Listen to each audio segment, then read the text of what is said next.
Li Man froze for a moment in surprise. She hurriedly went after him and said, "Thank you, I can do it myself." Li Mo naturally didn't let her fill the bowl herself. He went on determinedly filling her bowl with kanji by himself. Li Man raised her head and looked at the handsome face from his side. His lips were tightly pressed together. She secretly stuck her tongue out a bit and thought about how she had almost spat out the food he had cooked. He must be feeling annoyed with her, right?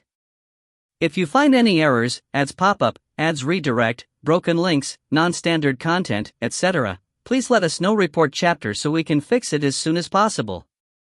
Chapter 27. Chapter 27. After that, the entire family quietly ate dinner. Li Man stuck to honestly drinking the kanji and didn't dare to touch the stir-fry again. In the midst of this so quiet that it felt stuffy atmosphere, an affected voice traveled into the room. "Io, I came at a good time. Is everyone at home eating dinner?" At the same time that they heard this voice, a scent that assailed their noses also came closer.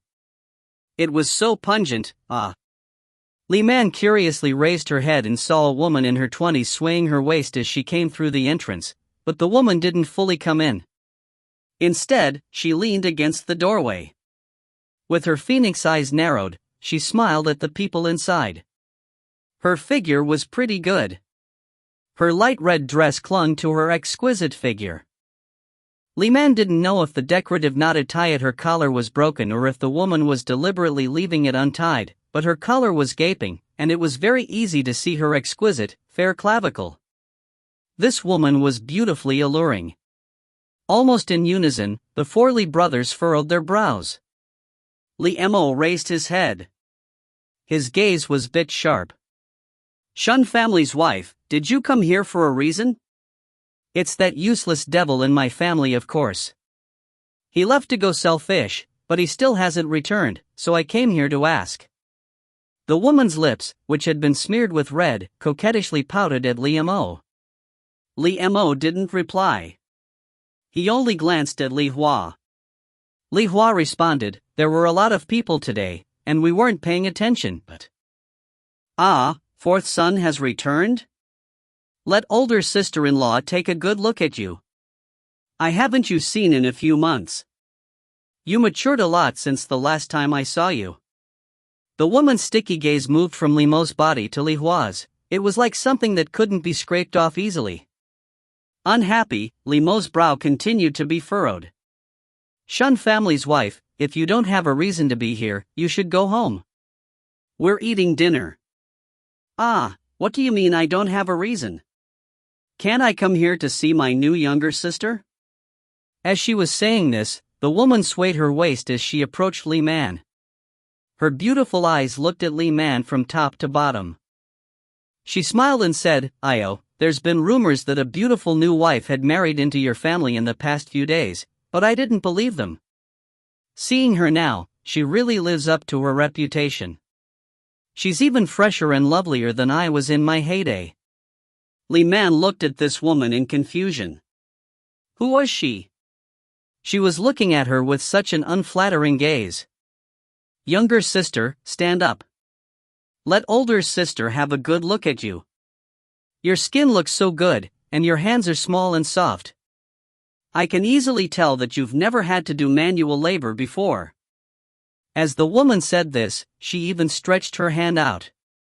She wanted to pull Li Man up so that she could carefully examine her, but on the side, Li Shu already couldn't tolerate her behavior any longer. He stood up and stopped her from touching Li Man's hand. He abruptly turned her so that she was facing the doorway and pushed her in that direction. Li Shu said, "Who are you calling your younger sister? Aren't you worried that you'll sprain your tongue by saying something like that? How can you compare yourself to my wife? If you dare to say something so outrageous again, I'll pull out your tongue." "Io, third son, you're hurting me," the woman exaggeratedly screamed. Her body went limp, and her body collapsed onto Li Shu's. Li Shu was a short-tempered person. He wouldn't allow her to act so impudently. Just as he raised his hand and was about to hit her, he was stopped by Li Mo shouting, Third brother, you can't act rudely to shun family's wife, but. Seeing that Li Mo was helping her, the woman was over the moon with happiness. In a voice that was as sweet as a flowering peach blossom, she said, "Big brother Li." With a serious expression and a cold voice, Li Mo interrupted her extended vocalization of his name, "Big Black, send Shun family's wife home."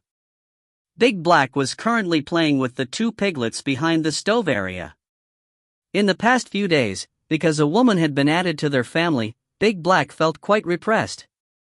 Hearing its master's order, Big Black's aggressive behavior was set free. It jumped up, shook its fur, and bared its teeth at that woman. The woman let out a horrified scream, "Ah!"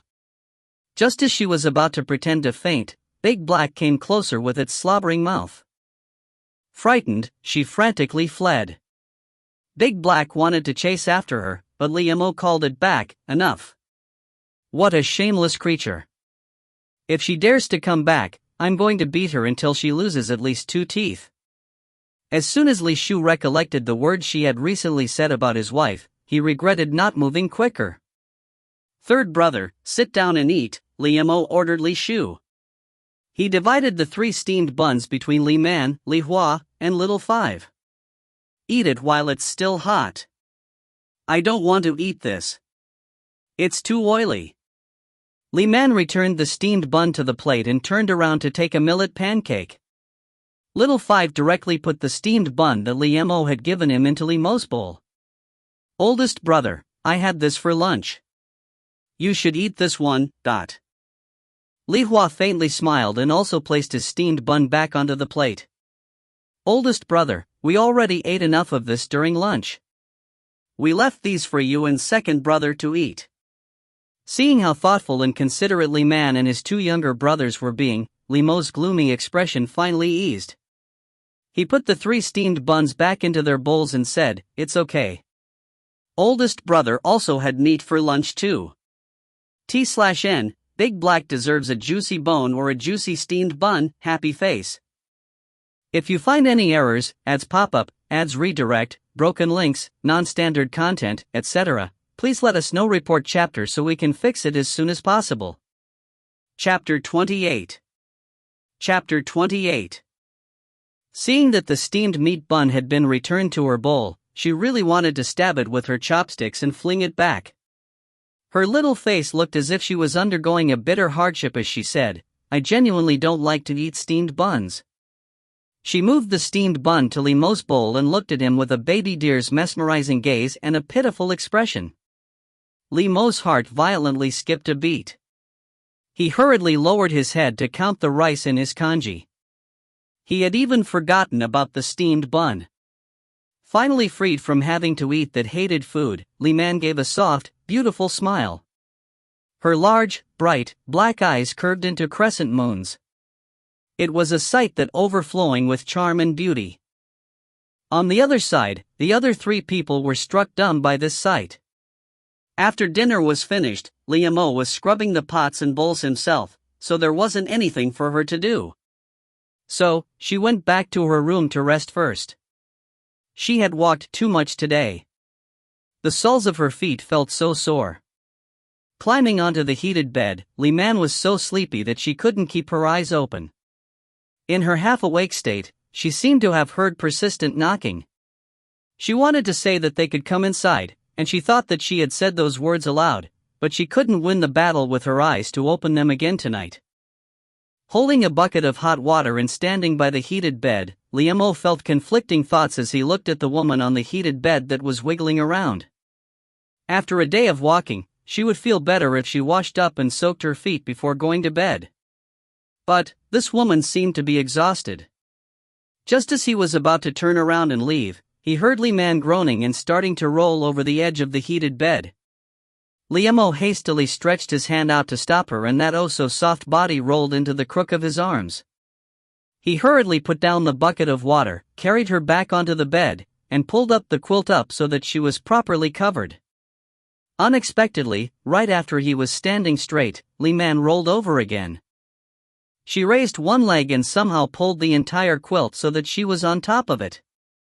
Her small, palm-sized face rubbed against the quilt. With a furrowed brow, she let out quiet grumbling sounds like a disgruntled kitten that couldn't find a comfortable position.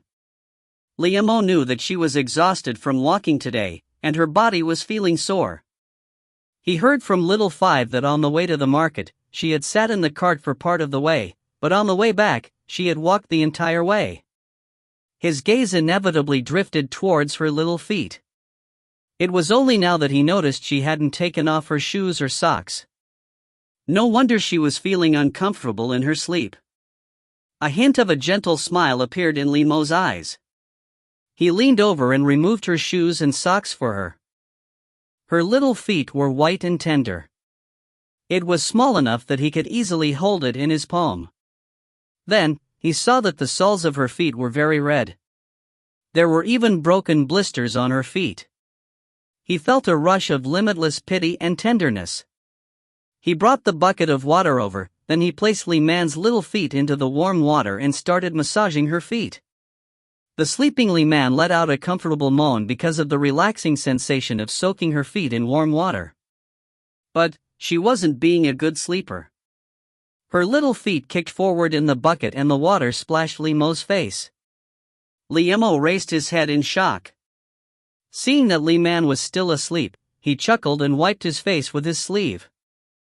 Then, he dipped his hands back into the water and went back to massaging her feet. The only difference was that he used less strength than before. It was only when the warm water had cooled that Li Mo finally took her flushed little feet out of the water. He dried her feet and tucked them underneath the quilt. After he securely closed the window, he picked up the bucket and oil lamp and left the hut. Right as he was closing the door to Li Man's hut, Li Mo heard Li Yan's voice behind his ear, "Oldest brother?" Startled, Li Mo felt as if his heart had stopped beating for a moment. For an inexplicable reason, he broke out in cold sweat. He turned around and saw that his younger brother was already next to him. "Second brother, you're back, . Oldest brother, did you come out of this hut?" Li Yan suspiciously looked at the door, then he looked at Li Mo again. "She's asleep," said Li Mo. "Oh." Li Yan was a bit disappointed. He hadn't seen her all day. "Oldest brother, what are you doing with that bucket?" "I brought this water for her so she could wash up." Li Mo suddenly felt the tips of his ears getting hot. She's sleeping, so I brought it back out." "Oh?" Li Yan deeply looked at him. He clearly didn't believe him. Li Mo didn't say anything else. Instead, he passed the oil lamp into Li Yan's hand and headed towards the courtyard with the bucket. "Oldest brother, since she's not using the water to wash up, I'll use it. I feel uncomfortably sweaty and hot." As he was saying this, he walked toward Li Mo. Li Mo pretended that he hadn't heard anything and poured out all of the water at once. "Oldest brother?" Li Yan looked at the empty bucket in bewilderment. As if he just realized something, Li Mo said, "Ah. Oh, you wanted to wash up? This water isn't warm anymore. Oldest brother will heat up more water for you." Li Yan paused for a moment before replying, "Oh, okay." In his mind, he was wondering what exactly his older brother had been doing in that woman's hut. If you find any errors, ads pop up, ads redirect, broken links, non-standard content, etc., please let us know. Report chapter so we can fix it as soon as possible. Chapter 29. Chapter 29, Going Out. It was another beautiful day. The lovely, bright sunshine poured in through the window. Waking up from slumber, Li Man sat up and lazily stretched her waist as she pushed open the window while still on the bed. A gentle wind blew in and brought in the special freshness of mountain air that made people feel invigorated. The vegetables that had been growing in the backyard looked like they were doing much better than before. The row of string bean vines had climbed up the frames, and the beans had already formed. In a few days, they would be ready to eat. Thinking of last night's dream, Li Man giggled in amusement. She rolled over, nimbly got out of bed, and put on her socks and shoes. In a cheerful mood, she left the hut. The sun was already high up in the sky. Little Five was crouched down by the entrance and teasing the little chicks. There was already sweat on his forehead from being out in the hot sun. Oh no! She woke up late again. Why didn't anyone wake up her? Li Man rubbed her head and walked to Little Five's side. Other than the sound that Little Five and the animals were making, the courtyard was extremely quiet. She knew it. Everyone else had already left to do his work. Have you fed the chicks? Where are the piglets? Little Five stood up. Like a guilty child trying to curry favor, he looked at Li Man with a big smile. These chicks were older sister's darlings. Before oldest brother had left, he had even forbidden him from playing with them. Knowing that Little Five couldn't actually understand her words, Li Man wasn't offended that he didn't answer her question. Picking up the large wicker basket, she saw that the yellow chicks looked a bit listless. They didn't sound as sharp and clear as yesterday either. Thinking that perhaps they were just hungry, she hurriedly went to the kitchen and grabbed a handful of rice to feed them. As expected, the yellow chicks competed with each other to peck the food on her palm. Little Five thought this was very interesting, so he crouched down again to get a closer look. Very quickly, the group of chicks had completely snatched away the handful of rice. Li Man turned around, got another handful of rice, and placed it on Little Five's palm so that he could feed them. Little Five felt extremely excited. When he had been watching Li Man feed the chicks, he had felt tempted to do the same. He hurriedly crouched down, stretched his hand into the large wicker basket, and watched as the chicks clustered around his hand to peck at the rice. This was so fun. There was one chick that was a bit weaker than the others. Little Five felt bad that the other ones kept squeezing it out. Worried that the other chicks would snatch away all of the rice, he picked that one up and placed it on his palm so that it could get enough to eat without facing competition. Li Man returned to the kitchen and saw the two piglets snuggled up to each by the firewood that was stacked behind the stove. They were even snoring. It was easy enough to feed the chicks, but how could she feed the two piglets?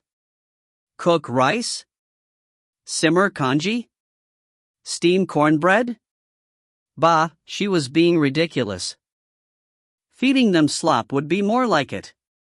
But there wasn't any slop in this household. With several men in this family, there was barely enough food at each meal. How could there be any food left over to become slop? Li Man started to regret her impulsive decision. This family was extremely poor. For this family, it was already pretty good if they had enough food for 3 meals. Where would they have the extra food to feed 2 pigs? Right now, the pigs were still small. But they would get bigger in the future and require more food. But since she had already bought them and took them home, she had to take responsibility for them. Li Man thought for a while, then she picked up an empty basket from the corner and went outside. Little Five had already finished feeding the chicks. Seeing her coming outside with a basket, he stood up and followed after her. Follow me, we're going to dig up some food for the pigs to eat. Holding hands with Little Five, she headed out of their home. She wasn't familiar with the surrounding area and needed a guide. Surprised and dismayed, Little Five said, "Older sister, you haven't eaten breakfast yet." The two of them headed towards the back part of the mountain. There were a lot of plants on that sloping side, especially wild herbs. On the way there, they met a woman. Her slender waist swayed as she walked, and the sight of her would cause people's imagination run wild. "Yo, it's Little Five. Where are you taking your wife?" Although she was asking Little Five this question, Second Shun's wife's eyes were staring at Li Man the entire time. Li Man felt as if there were stabbing thorns in that woman's eyes. She felt very uncomfortable under her gaze. She decided to just ignore her and led Little Five to walk around her. If you find any errors, ads pop up, ads redirect, broken links, non-standard content, etc., please let us know. Report chapter so we can fix it as soon as possible. Chapter 30. Chapter 30, Hitting Someone. Seeing that Li Man was going to ignore her and walk away, Second Shun's wife immediately became angry and grabbed hold of Li Man's arm to stop her. Yo, younger sister, we're both women. There's no need for you to be in a hurry to leave just from seeing me, right? How should I put it? Compared to other women, we should naturally feel closer to each other. Don't you agree? Li Man didn't know what her peculiar-sounding words meant, but that woman's unsubtle gaze truly made her feel vexed. Little Five felt so anxious that his face reddened. He scratched Second Shun's wife's wrist as hard as he could and forced her to take her hand away from Li Man. Little Five's scratch had broken the skin on Second Shun's wife's snow-white wrist. She immediately angrily said, "You rotten brat. How dare you scratch me? I won't let you bully my older sister." Even though he was still young, he knew that Second Shun's wife hadn't been saying nice words to Li Man. Second Shun's wife stopped being angry and laughed instead. "Little Five, do you really dare to say these words?" Little Five felt furious. He looked just like a small, bristling calf. He suddenly charged and knocked Second Shun's wife to ground. "Io, you rotten brat. You dared to hit this old mother. Help, someone come grab him for me." Second Shun's wife called out like she was about to slaughter a pig. Little Five was struck dumb. He had never hit someone before. Seeing this, Li Man grabbed Little Five's hand and took him with her as she ran. "Hurry, let's run away." Li Shu had been pushing the small cart that had been loaded with rocks down the mountain when he saw two running figures below. It was Little Five and Li Man. He shouted, "Little Five, why are the two of you running?" Li Man had also seen Li Shu, so she approached him with Little Five. Third brother.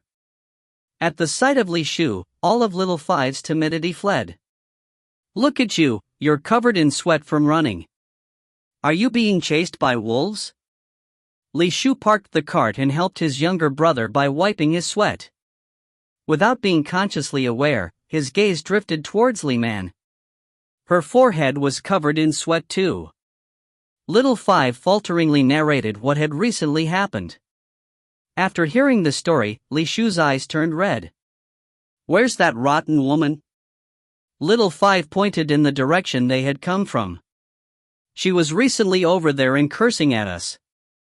Let's go." Li Shu grabbed the basket from Li Man, flung it into the cart, and resumed pushing the cart.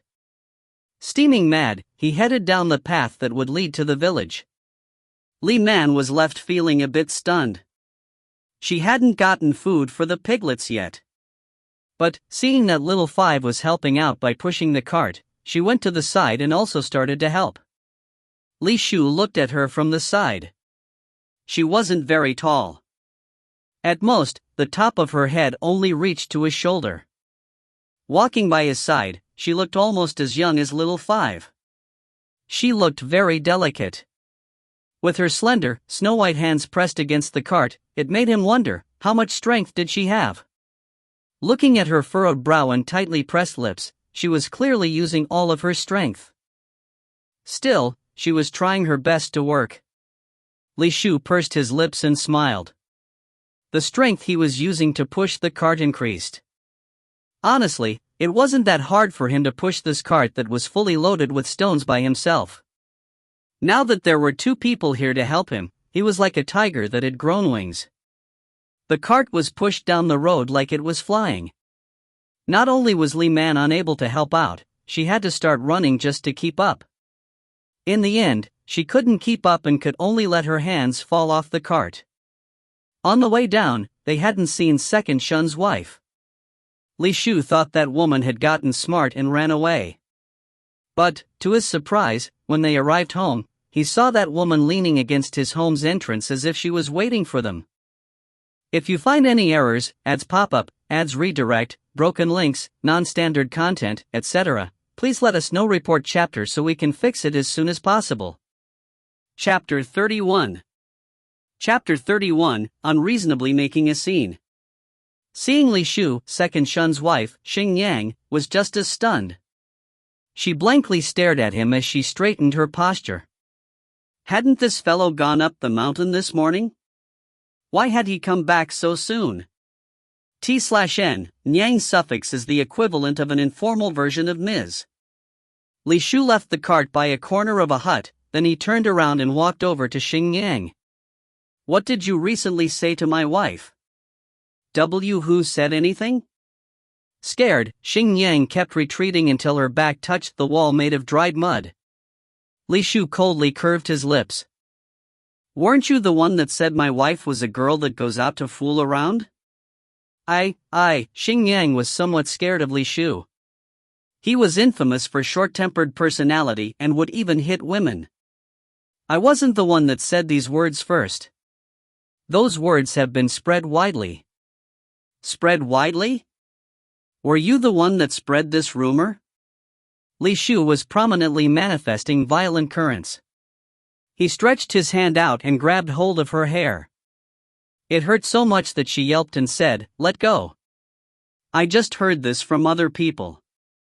Without any trace of politeness, Li Shu interrogated in a stern voice, "Who said this?" Li Man and Little Five were blankly watching this from the side. They were too stunned from the beginning to say anything, especially Li Man. Her gaze was fixed on the hair that Li Shu had wrapped his hand around. Her own scalp felt a bit painful just watching this scene. Xingyang wanted to make an unreasonable scene. She shamelessly rubbed her body against Li Shu's as she shouted, "Help! Save me! Li family's third son is bullying me. He wants to take advantage of this old mother. Scoundrel! Where's someone to uphold right and wrong?" Li Shu let go of her hair and slapped Xingyang. "You rotten woman! You dared to bully my wife and now you're slandering me? Are you asking for a beating?" With one forceful push from Li Shu, the dazed from being slapped Xingyang fell to the ground. He raised his foot and was about to stamp down on her body. Li Man was so scared that it felt as if her heart was shaking. She wildly ran forward and hugged him to stop him. "Stop, if you beat her to death, you'll have pay with your life." With his foot still raised in the air, Li Shu froze in surprise. His wife was hugging him? Seeing that he wasn't moving, Li Man hurriedly tried to pull him back. She was scared that he would start kicking that woman to death at any moment. "Io, he's trying to kill me. This old mother doesn't want to live anymore. He took advantage of me, then he hit me." After being slapped and pushed, Xingyang felt very unhappy. She ripped her collar and started crying and yelling that Li Shu had bullied her and that she wanted him punished by the law. Her crying and yelling led to the neighboring families coming over to watch the show.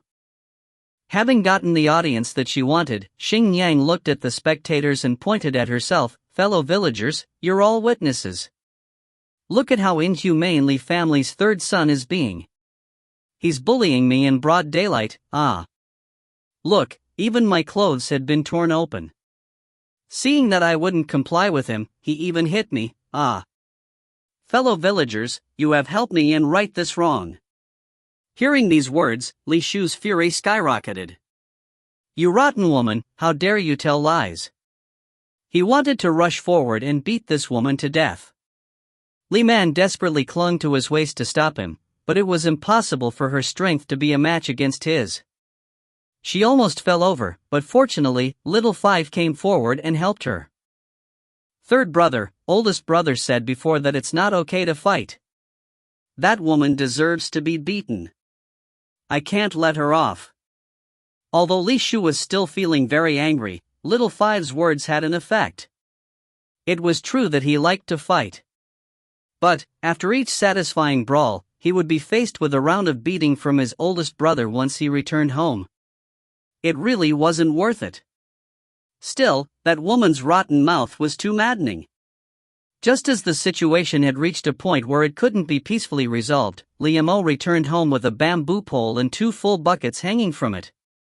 Seeing that there were several people surrounding his home and Xingyang sitting on the ground while she cursed and cried, he quickly came to a rough understanding.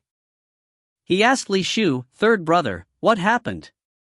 If you find any errors, ads pop up, ads redirect, broken links, non-standard content, etc., please let us know. Report chapter so we can fix it as soon as possible." Chapter 32. Chapter 32, Rumor. Before Li Shu had time to respond, Xing Yang had already hurriedly pushed herself up from the ground after seeing Li Mo.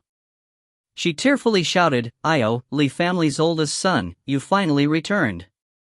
Your family's third son is utterly devoid of conscience.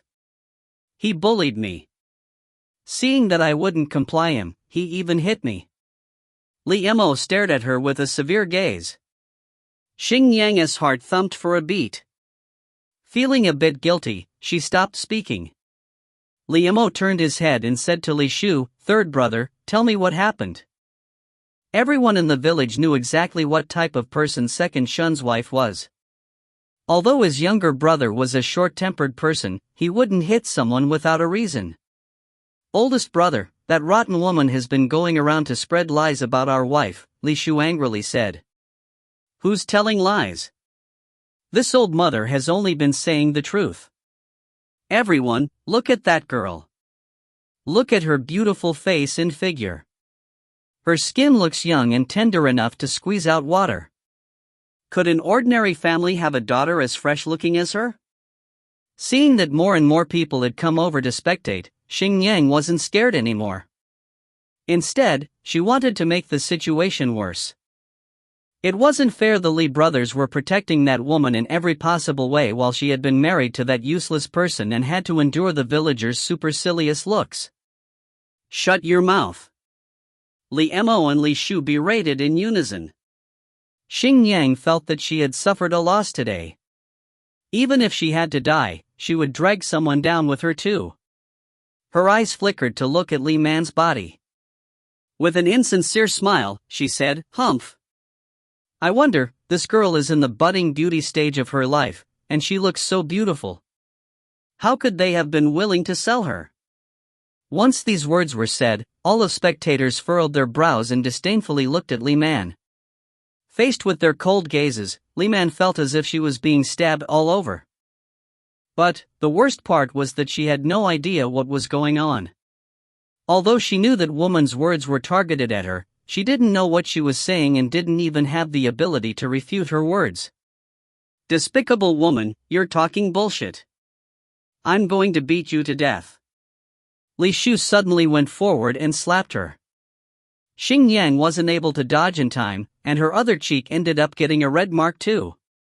It was just enough to make each side of her face swollen to the same height. Li Mo coldly watched and didn't say anything until after Li Shu had slapped her. "Third brother, don't be so impulsive. Oldest brother." Clutching her face, Xing Yang wailed like a ghost, "Io, everyone, you saw what just happened, right? Li family's third son wants to kill me, dot." Li Mo grabbed hold of his third brother, who looked as if he was going to slap her again, and said, "Second Shun's wife, has your husband come home yet?" Xing Yang dropped her hand. With tears dripping from her eyes, she complained, "Who knows where that useless person has gone? Li Mo, you and that useless person usually treat each other like brothers.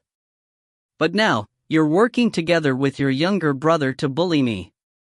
This old mother is tell you now, even if that useless person comes here, I won't let you off." Li Shu felt renewed anger. "You rotten woman, how dare you say that? It's me that's not going to let you off." Scared, Xing Yang took a step back. Li Mo stopped his younger brother from taking a step forward. Looking at Xing Yang with a heavy gaze, "Since Second Shun isn't home today and there's no one to discipline you, then I'll find a place and properly discipline you for him." "What are you planning on doing?" Xing Yang looked at him in alarm. Li Mo let go of his third brother and ordered, "Bring her to the village head's home." Hearing these words, Xing Yang thought she had gotten exactly what she wanted. Once they reached the village head's home, she would definitely cause a fuss. "Fine, let's go.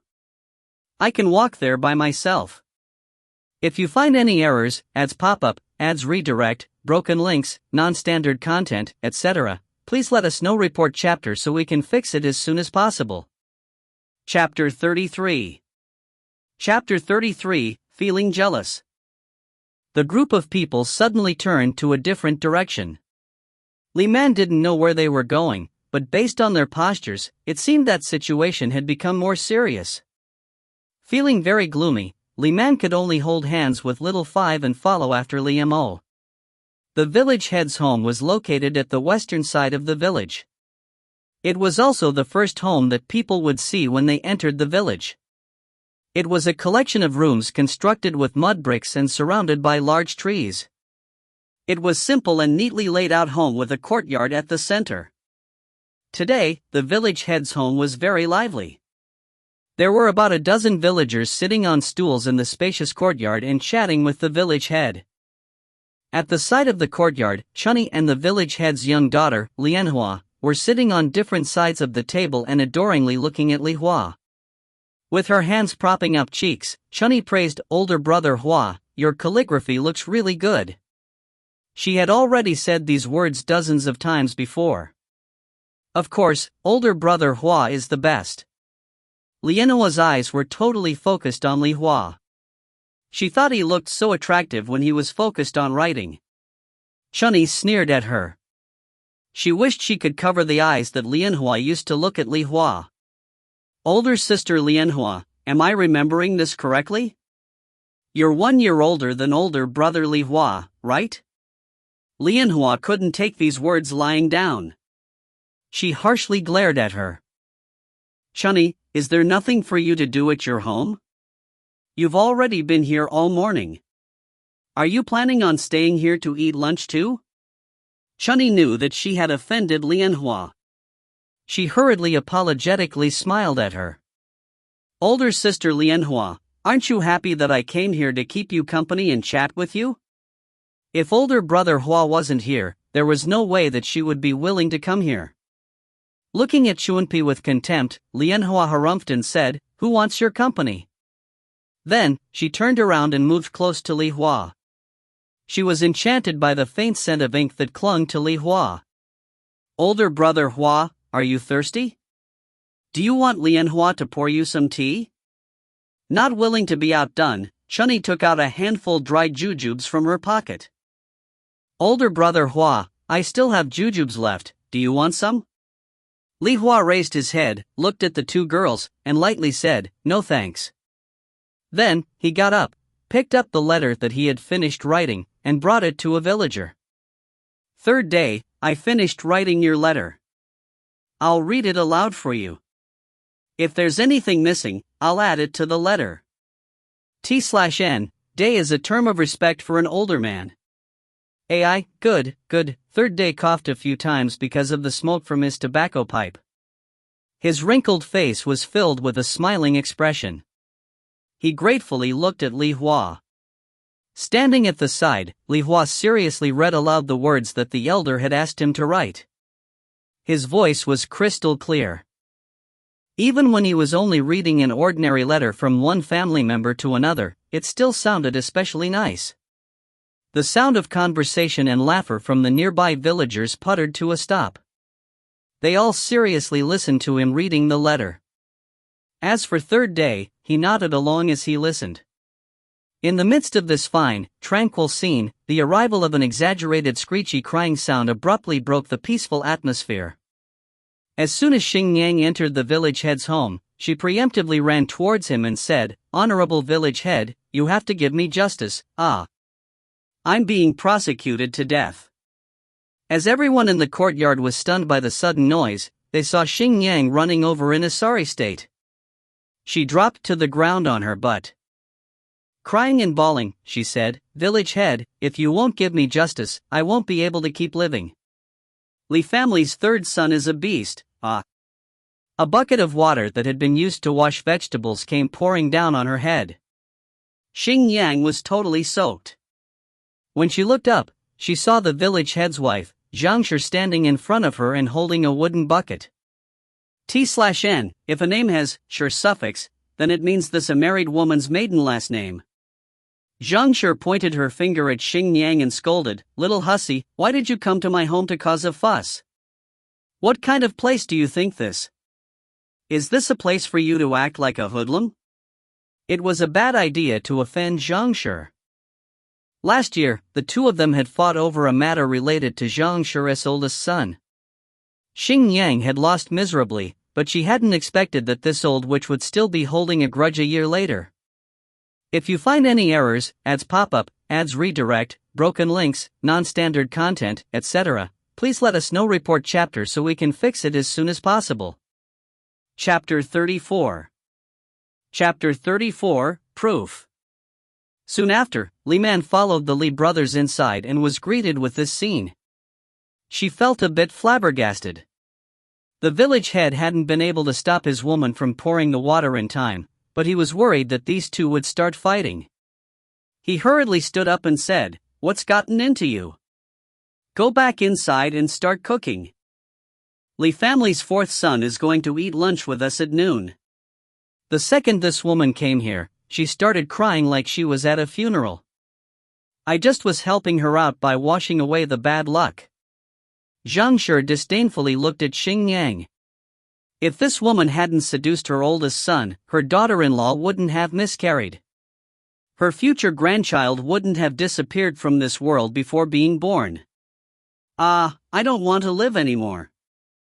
Overwhelmed with anger, Xing Yang's eyes rolled back, and she collapsed onto the ground. Her voice was sharp as she continued to wail, "Everyone bullies first shun because he's a fool and second shun because he's a cripple. You're all trampling on me and pushing me towards death, The village head found this type of woman the most bothersome and berated her in a stern voice. "Second shun's wife, what are you doing? Quickly, get up." Looking at the village head, Li Man remembered what had happened the last time she saw him. Her heart trembled, and she moved closer to Li Mo's side in fear. By chance, Li Mo had his eyes lowered and saw her deathly pale face and the obvious fear in her eyes. Without thinking, he held her little hand and comfortingly squeezed it. In a low voice, he said, "Don't be scared. I'm here." "And?" Li Man raised her head to look at him. Looking at his resolute gaze, her spirit felt as if had been magically strengthened. She didn't feel so scared anymore. But, for some reason, her heart was still beating erratically. Li Hua folded the letter and handed it to Third Day. He hurriedly came over and asked Li Mo, "What happened?" Li Mo's expression was a bit stiff. This matter was related to a woman's purity before marriage and had to be properly resolved today. Li Hua glanced at Xing Yang.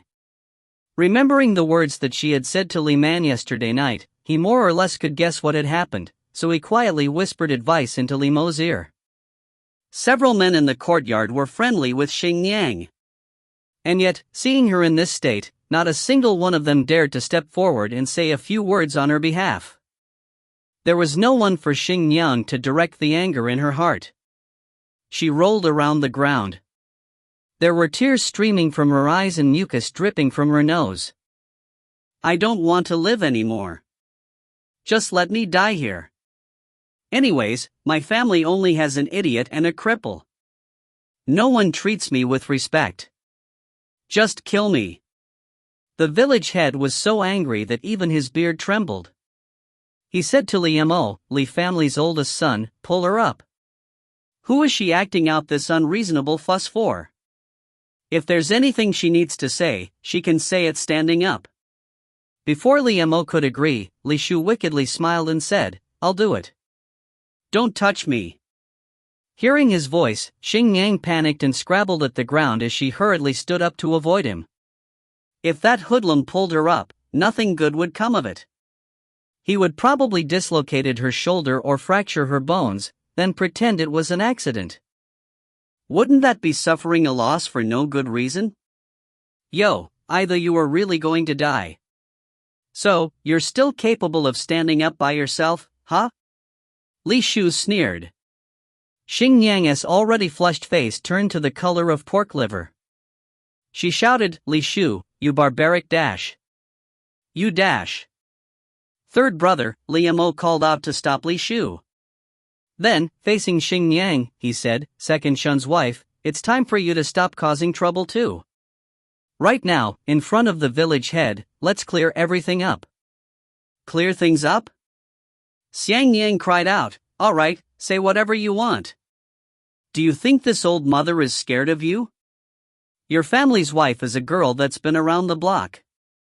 What do you have to say about that? Furious, Li Shu shouted, "You despicable woman dash dot." With one hand, Li Mo grabbed him and pulled him back so that he was standing behind him. In a deep voice, he asked, "Do you have proof?" Proof? Xing Yang was stunned for a moment before she pointed at Li Man and said, "Look at her. She's as pretty as a flower, her skin is white and tender, and her hands are delicate and slender. Does she look like a person that's done work before? Would a daughter from an ordinary family look that fragile and pampered? That's not proof." Li Mo thought this reasoning was laughably absurd. Although he didn't know Li Man's origin, he absolutely didn't believe she was that type of woman. If you find any errors, ads pop up, ads redirect, broken links, non-standard content, etc., please let us know. Report chapter so we can fix it as soon as possible. Chapter 35. Chapter 35, Life Contract. Li Shu crossed his arms and sneered as he asked, "So if a girl is pretty, has white skin, slender and delicate hands, that automatically makes her a brothel girl? How ridiculous. Our village's maiden is also pretty, has white skin, slender and delicate hands.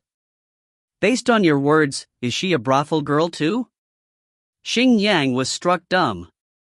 I didn't say that.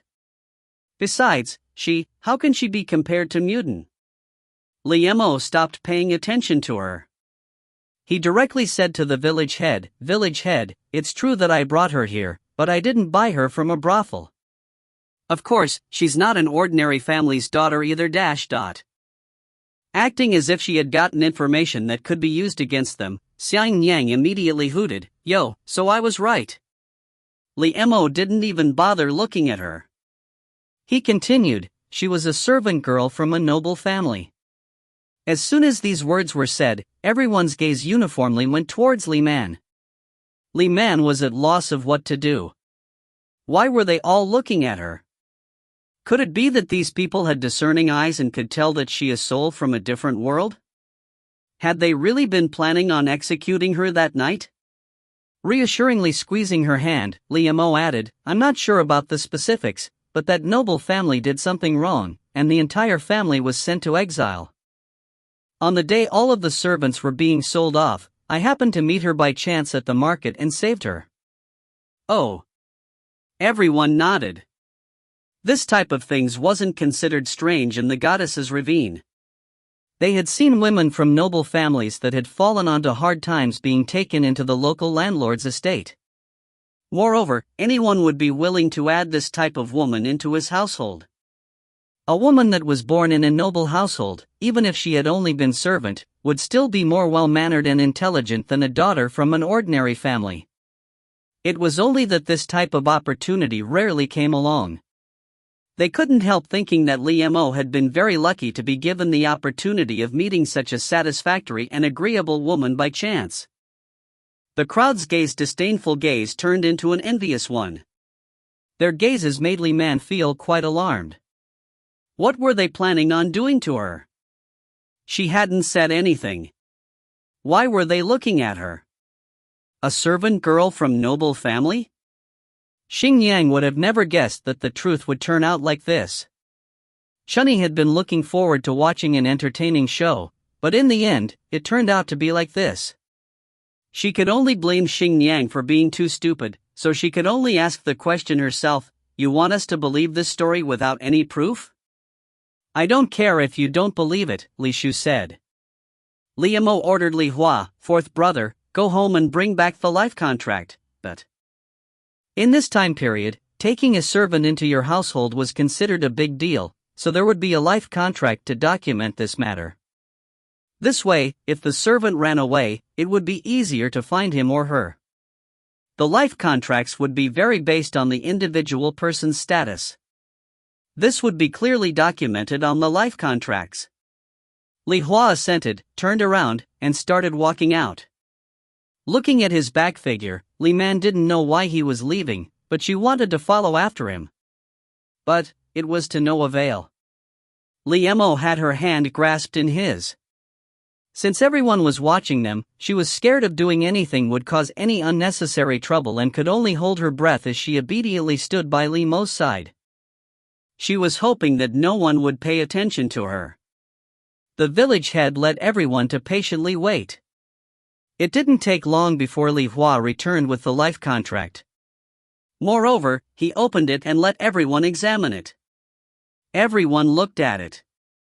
Although they couldn't read a single word on it, they didn't think it was possible to fake a life contract.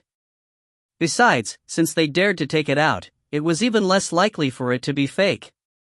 Since there was even a life contract as proof, everyone believed in Li Mo's words even more. The village head nodded and said, "Li family's fourth son, you can put the life contract away." Then, he turned and glared at Xing Yang, "Gossiping woman, you went around babbling nonsense and sowing discord.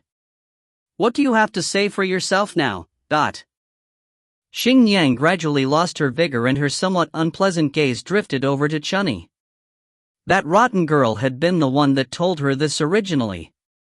"Village head, this isn't my fault. I heard this from Chunny.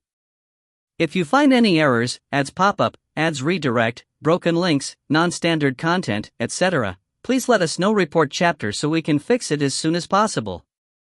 Chapter 36. Chapter 36, Punishment. Chunny immediately stamped her feet in anger. "Second Shun's wife, you're talking nonsense. What have I said to you? Weren't you the one that said Li family got a wife and she looks like a temptress? It only took you one look to see that she came from that type of place and whatnot." Not showing any weakness, Xing Yang stared back at Chunny. "Why, you're just venomously slandering me." Chunny's large eyes immediately reddened. Aggrieved, she sobbed out, "I didn't say that. I would never say those type of words." Xing Yang felt annoyed. It was this little brat that had originally egged her on and now she was denying it. "Despicable girl, you're the one that's telling a bold-faced lie. You were clearly the one that told me that woman only knew how to seduce men and that she had completely bewitched the Li brothers.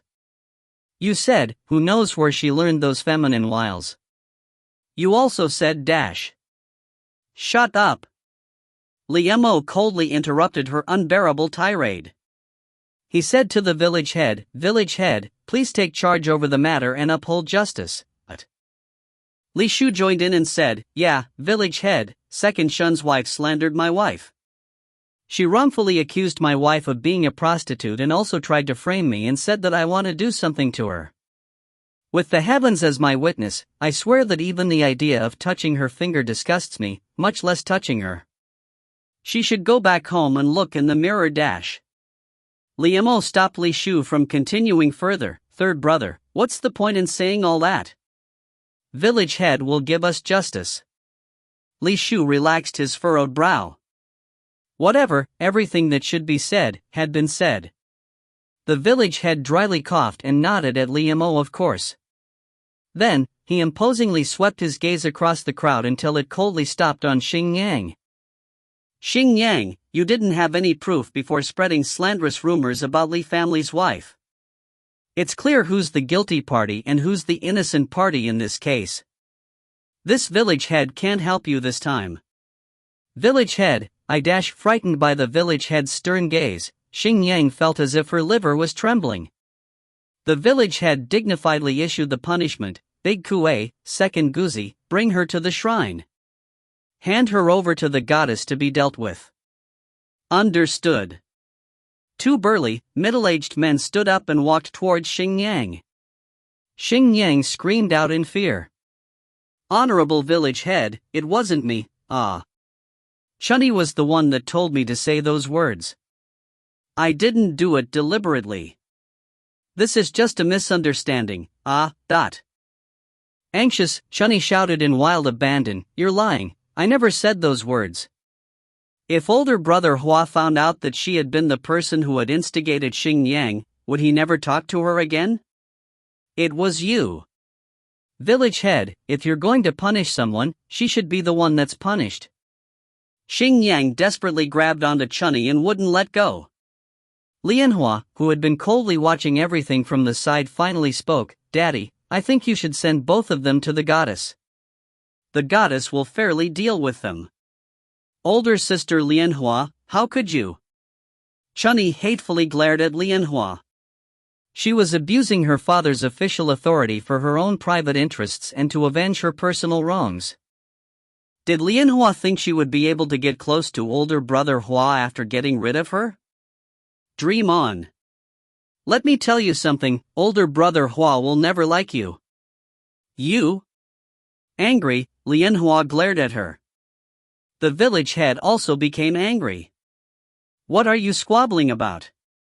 Chunni, whether or not you said anything, go to the goddess and tell her yourself. Village head. Chunni was dumbfounded. She was an unmarried maiden. How could she enter the shrine? No, I won't go. Xingyang wasn't scared anymore. If someone else was being sent there with her, it was much better than enduring the hardships by herself. In a fit of anger, Chunni rushed over and yanked Xingyang's hair and shoved her back onto the ground. Xingyang wasn't a meek person either. She immediately fought back. What an unsightly scene. With his eyebrows raised disapprovingly and holding Li Man's hand, Li Mo said to his younger siblings, "Let's go home."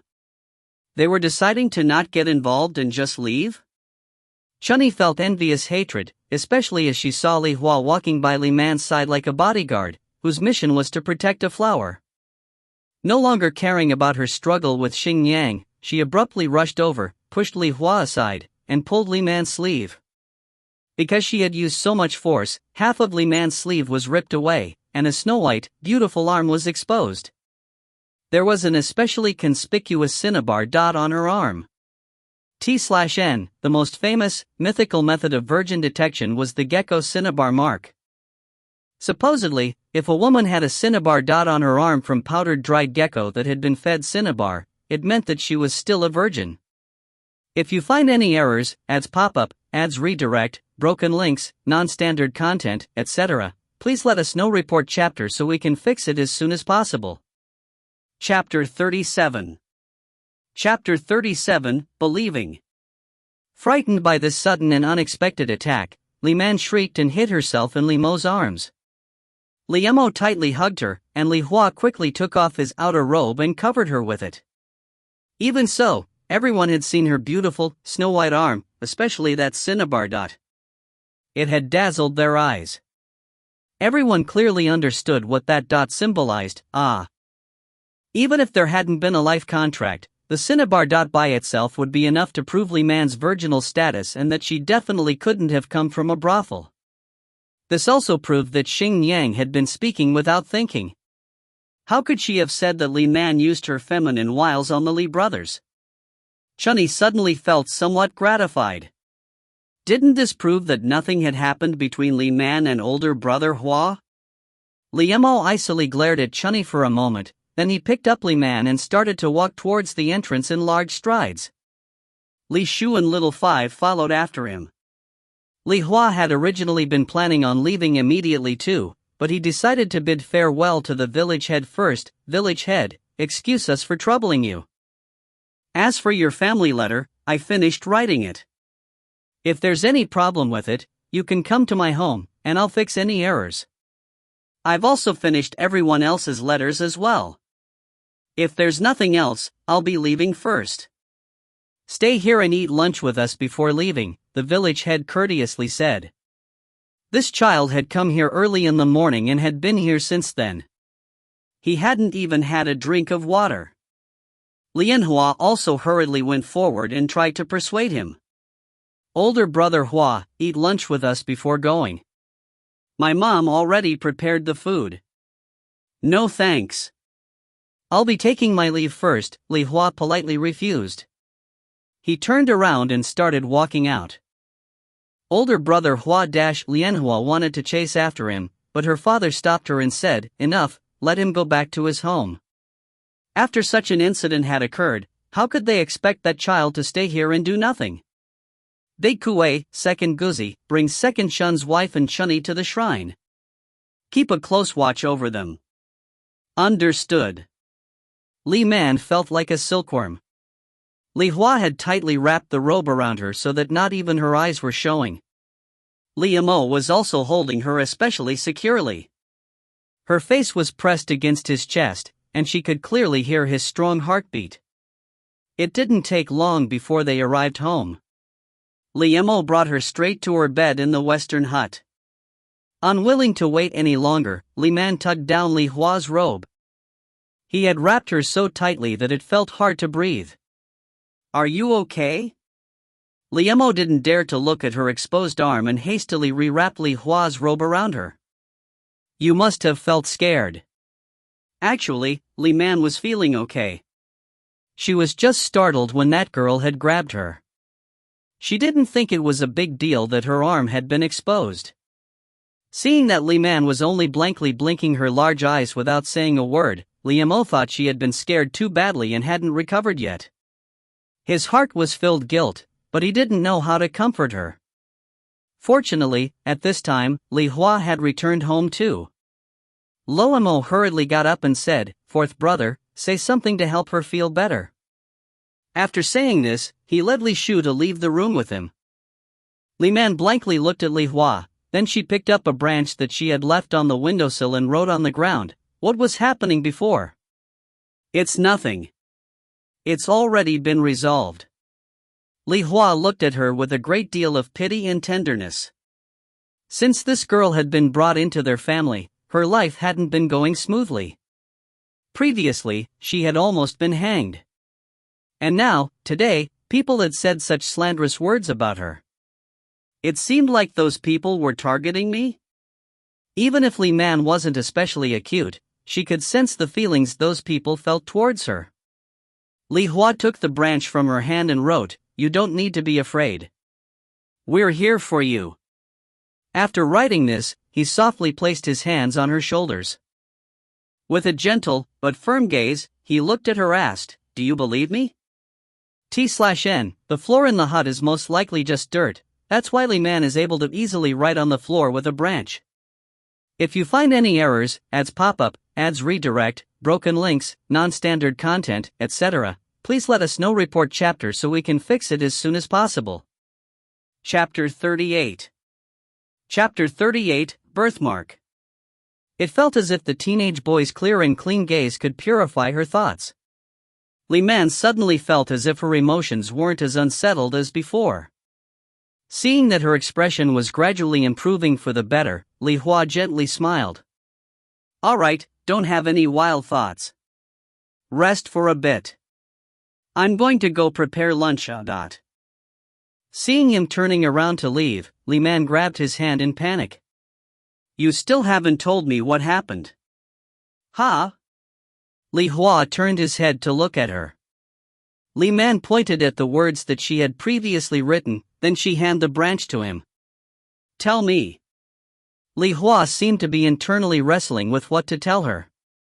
Perhaps it would better if she didn't know the truth. And so, he wrote out, "It was just a dispute between neighbors." "It didn't have anything to do with you. It's already been resolved." A dispute with a neighbor? Li Man thought about what she had witnessed. His answer seemed reasonable enough. When that woman had come over last night, her appearance and manner had seemed quite improper. Today, she had grabbed hold of her on the path with seemingly ill intentions. After that, that woman had fought with Li Shu, and they ended up going to that old man's home at the end. Right, it was just a dispute between neighbors. Since she was a member of this family, she naturally got dragged into this argument and suffered too. Thinking of it like that, Li Man felt relieved. She looked at Li Hua again. He was only wearing a thin, round-collar inner robe that was heavily patched up. It looked a bit too small for him. Almost half of his arms were exposed, and the collar was ragged. It seemed that the belt couldn't be properly tied on either, so the inner robe was only loosely tied, and his thin and delicate clavicle was exposed. There was a cinnabar mark on the left side of his clavicle. The mark resembled a blood-red flower petal. "What's wrong?" Seeing that she was staring at him, Li Hua couldn't help feeling a sense of uncertainty. Li Man hastily looked away. She handed over the outer robe that he had wrapped around her. "You can have this back, thank you." Suddenly seeing her radiantly snow-white arm, Li Hua's eyes felt hot, and his attractive face flushed red. The cinnabar mark on his exquisite collarbone looked increasingly eye-catching. "It's okay, you can wear it." Li Hua took his outer robe and draped it over her body again. Although he didn't mean to, his trembling fingers accidentally touched her soft, snow-white skin. He panicked as if he had gotten an electric shock and lost his grip on his robe. The outer robe slid down. Simultaneously, they bent over to pick up the robe. A whiff of a delicate fragrance entered Li Hua's nose, and he felt lightheaded for a moment. Li Man had already picked up the clothing. However, she quickly stuffed it back into his hand and said, "You should wear it. I have other clothes in the wardrobe." Li Hua suddenly felt as if he didn't dare to keep looking at her. Hugging his outer robe to his chest, he fled the hut in panic. Why was he running away? Looking at his anxiously feeling figure, Li Man found it a bit funny. She opened the wardrobe and took out another upper garment. As she was taking off her ripped top, she noticed that her arm had a cinnabar mark on her right arm too, but it wasn't in a pretty shape like Li Hua's. No wonder the mark had felt somewhat familiar. Did all members of Li family have a similar birthmark? Right after Li Hua exited the hut, he saw that his oldest brother, third brother, and youngest brother were all waiting by the door. Li Mo asked with worry, "How is she?" Li Hua felt as if his throat and mouth were dry. By the time he pursed his lips and was about to reply, Li Shu had already walked to his side and suspiciously asked, "Why is your face so red?"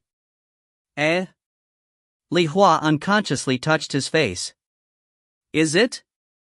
It's probably because it's too hot today. T/NPS. By word count, we're less than 5% of the way through the novel. After chapter 163, the length of each chapter will become much longer. If you find any errors, ads pop up, ads redirect, broken links, non-standard content, etc., please let us know. Report chapter so we can fix it as soon as possible. Chapter 39. Chapter 39, Misunderstanding. Li Shu seemed to have suddenly realized something and jealously glanced at Li Hua. He mumbled a few words. "Third brother." Li Hua looked towards the hut in panic. He temporarily forgot that Li Man wouldn't understand what his brother was saying even if she did hear his words. Feeling a bit bitter, Li Shu forlornly looked at Li Mo, oldest brother. "This isn't fair." Really, how could his third brother say those words? With a blushing face and disregarding everything else, Li Hua frantically covered Li Shu's mouth before he could repeat his words. With stern expression, Li Mo glared at Li Shu. He silently glanced at Li Hua before heading towards the kitchen. Li Shu peeled off Li Hua's hand and faked smiled. "See, oldest brother is mad too. He's the oldest one, but he still hasn't had a chance to talk to that woman yet." Hearing these words, Li Hua lowered his gaze. "What woman are you talking about?" Li Yan's voice in sudden return somewhat startled his brothers. Looking at the sight of his third brother and fourth brother that seemed like gunpowder that was about to ignite between them, Little Five felt a bit scared. He hurriedly scampered over to his second brother's side. "Second brother, why did you come home?" Li Yan rubbed Little Five's head and asked Li Hua, "Did something happen at home?" "I heard that Second Shun's wife caused a commotion that went all the way to the village head's home." "It's okay now." Li Hua raised his head and gave a simple explanation of what had happened. Li Yan asked, "Where's oldest brother?" Li Shu stuck out his lips and gestured at the kitchen. With a troublemaker's smile, he said, "Oldest brother is feeling jealous." "Third brother, I didn't do anything." Li Hua immediately denied, but when Li Yan looked at him, he had a feeling that even if he had 100 mouths, he wouldn't be able to successfully defend himself. "Second brother, I'm going to check up on oldest brother." Li Yan didn't stay to listen to his explanation and headed straight for the kitchen. When Li Yan entered the kitchen, Li Mo was washing the rice. Seeing that Li Yan had returned, he wasn't surprised. "You're back?" Nothing major happened. Leaning against the stove, Li Yan comforted Li Mo by saying, "Actually, because of the fuss that Second Shun's wife stirred up, our wife's past has been settled. No one will dare to say nonsense about her again." Of course, he knew that Li Mo wasn't feeling upset because of that matter. Li Shu came into the kitchen and coldly said, "How dare that rotten woman compare herself to our wife? Our wife is still a pure virgin." Third brother. Li Hua felt that his older brother's words were too explicit. And yet, the image of her snow-white arm and that red mark inexplicably flashed through his mind. "Ah, I didn't say anything wrong. Didn't we all see the mark on our wife?" As Li Shu said this, he looked at Li Mo. Little Five was too young to appreciate the sight they had witnessed today. "We?" The smile on Li Yan's handsome face gradually grew cold. He looked at Li Mo with a serious gaze. "Second brother, don't misunderstand." Li Shu knew that Li Yan had misunderstood his words, so he explained, "Chunny ripped our wife's clothes, so that's how we all saw it." The brothers looked at Li Mo. They hoped that he would make a decision. Of course, everyone was thinking of something different. Li Mo suddenly put down the bowl and stopped washing the rice. He gloomily stared at Li Shu. Li Shu felt goosebumps from being stared at. He hastily retreated until he was hiding behind Li Yan. However, he still recklessly said, "Oldest brother, she's already been here for so long. Second brother definitely likes her. And as for fourth brother, humph. Anyways, other than Little Five, I'm sure that everyone else likes her as much as I like her. If you find any errors, ads pop up, ads redirect, broken links, non-standard content, etc., please let us know. Report chapter so we can fix it as soon as possible." Chapter 40. Chapter 40, Knowing. Li Hua blushed. He wanted to argue, but he didn't know where to start. In contrast, Li Yan curved his lips into a smile. He swatted away Li Shu's hand from his shoulder. Laughing, he said to Li Shu, "You think everyone is like you? You've been saying that you wanted a wife every single day since you were 13 years old. What's wrong with want a wife? If I didn't keep bugging you guys about it every day, would you guys have gotten a wife so quickly?" Li Shu meaningfully looked at Li Mo. When will his oldest brother come to his senses? Li Mo was already 23 years old. Looking at his younger brother's expectant gazes, Li Mo felt all of his vexed feelings dispersing. As their oldest brother, he was like a father to them. It was only natural for them to be concerned about his relationship with Li Man. But, as soon as he thought about Li Man's delicate appearance and fearful gaze, Li Mo didn't have the heart to go through with forcing her. "Third brother, let's wait a little bit longer, but..." Li Shu impatiently asked, "How long will we be waiting for?" Li Mo also felt at a loss. "We have to wait at least until she's familiar with here." Before he could finish his words, Li Shu let out an anguished wail. "Continue waiting? Are we going to wait for a day that will never come?" Li Yan wasn't as pessimistic as his younger brother. He chuckled and asked, "Oldest brother, how do you know that she doesn't like us?" Hearing these words, Li Hua felt very anxious. "Second brother, she can't even understand our words. Isn't it too early to be discussing this matter?" Li Shu twitched his lips and said, "Oldest brother, if she doesn't know, then you can teach her. If that doesn't work, there's still second brother in me. Fourth brother, you're a scholar, dot." Li Mo shouted at Li Shu to stop. "Third brother. Fourth brother is right. She'll like us in the future. It's just a matter of time. Right now, let's give her time to become more familiar with this place. At the very least, we should wait until she can speak out dialect." Li Hua promptly agreed, "Oldest brother is right." Annoyed, Li Shu glared at Li Hua and said, "What do you mean he's right? Fourth brother, stop adding unnecessary stuff into the conversation. Haven't you thought about oldest brother's age? Other people, who are the same age as him, already have children old enough to plow fields. Do you think oldest brother's life has been easy during the past years? Don't you want him to have a wife sooner? For him to have someone that'll be considerate and caring towards him, Looking at Li Shu's red eyes, Li Hua could see that he was being seriously about Li Man. The words that Li Hua wanted to use to disagree got stuck in his throat. 10 years ago, one after another, their parents died. Li family fell into dire straits. At the time, little Five wasn't even 1 month old. Back then, his oldest brother had taken on the full responsibility of taking care of his 4 younger brothers by himself.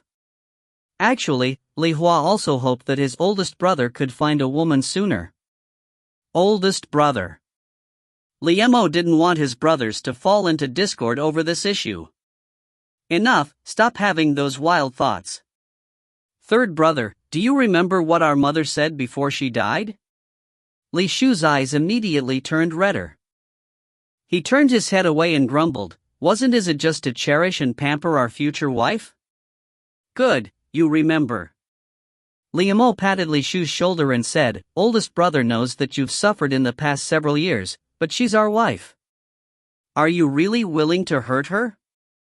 Li Shu couldn't say another word. Of course, he wanted his wife to live a happy life. Right, of course you wouldn't be willing. Second Shun's wife had only said a few bad words about her, and you were willing to beat Second Shun's wife to death over it. So of course you wouldn't be willing to hurt our wife, Li Mo said. Oldest brother, I'm just feeling bad for you. Li Shu forlornly looked at Li Mo. Li Mo showed a gratified smile. I know. Don't worry. Oldest brother knows how you feel. If you find any errors, ads pop up, ads redirect, broken links, non-standard content, etc., please let us know. Report chapter so we can fix it as soon as possible. Chapter 41. Chapter 41, wonderfully thoughtful. Since Li Mo had expressed his viewpoint in those terms, it wouldn't be good for Li Shu to keep pushing this point, so he said, oldest brother, it's good as long as you know. Our wife is pretty good. You can't make a mistake and miss this opportunity. Li Mo gave him a comforting look.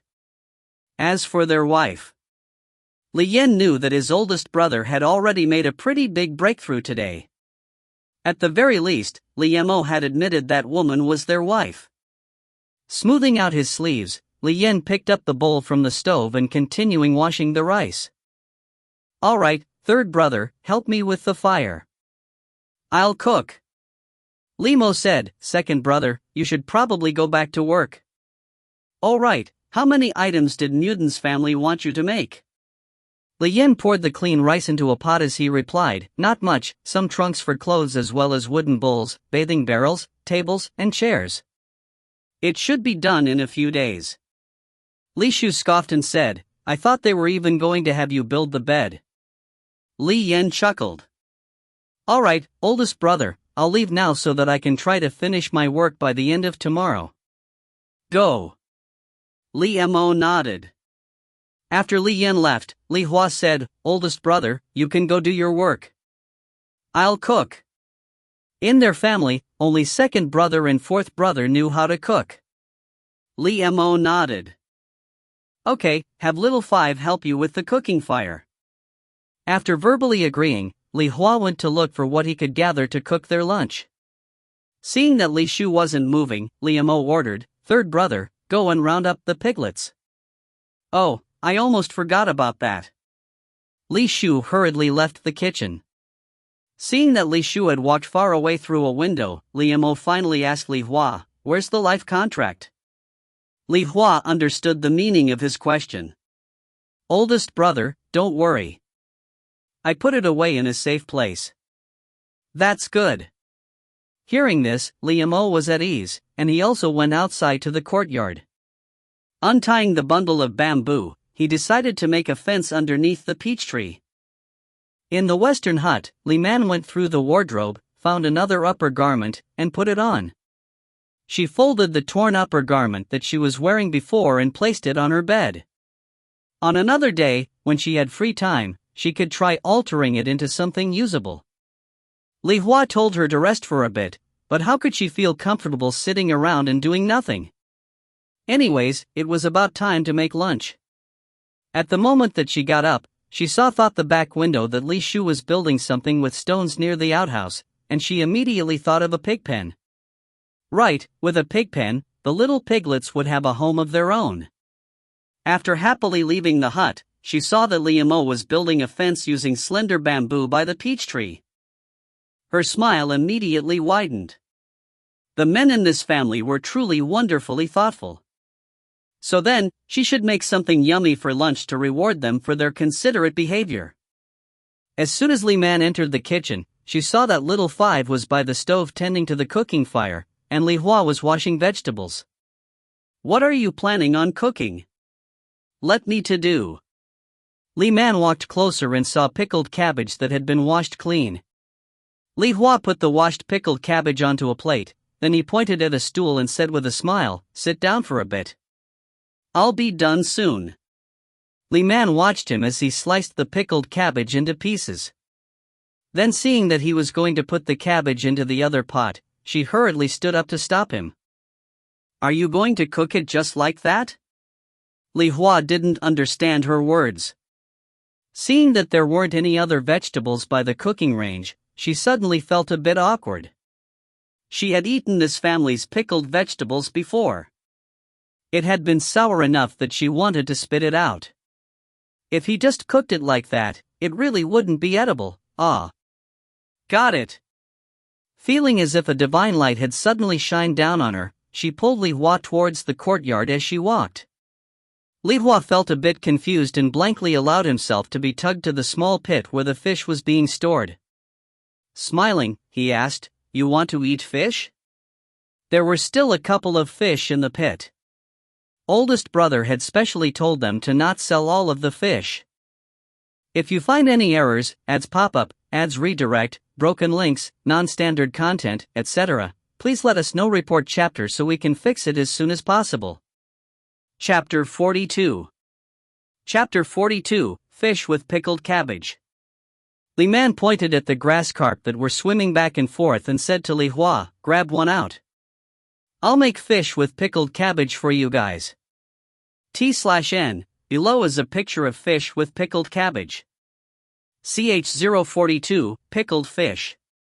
Even if she didn't say the words, Li Hua knew that she wanted a fish. But he really wasn't very good at catching fish.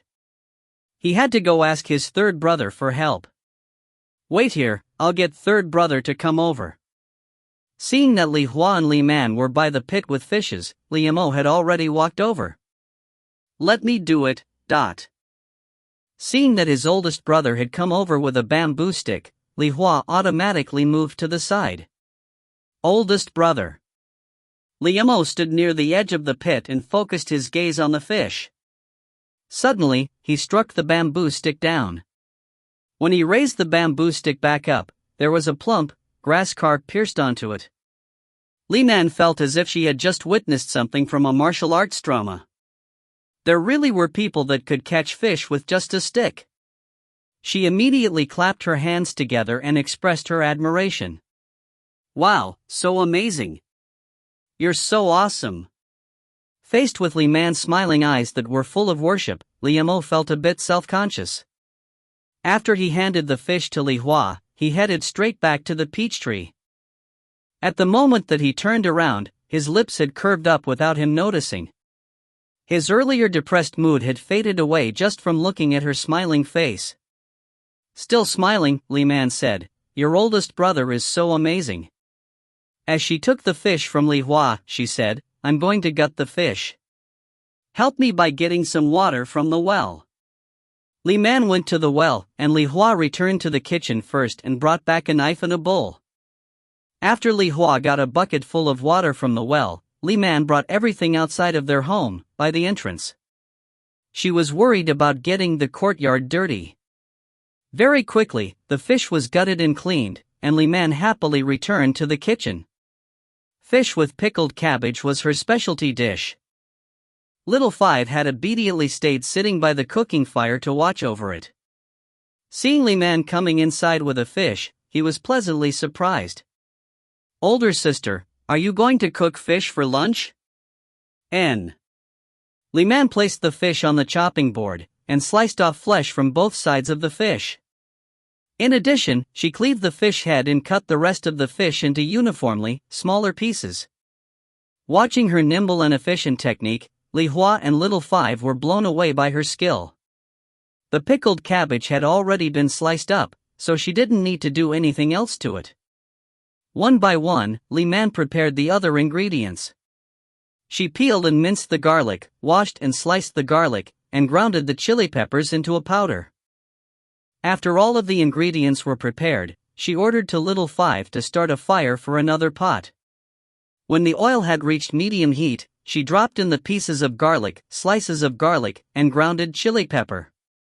The heated mixture quickly released puffs of delicious smells.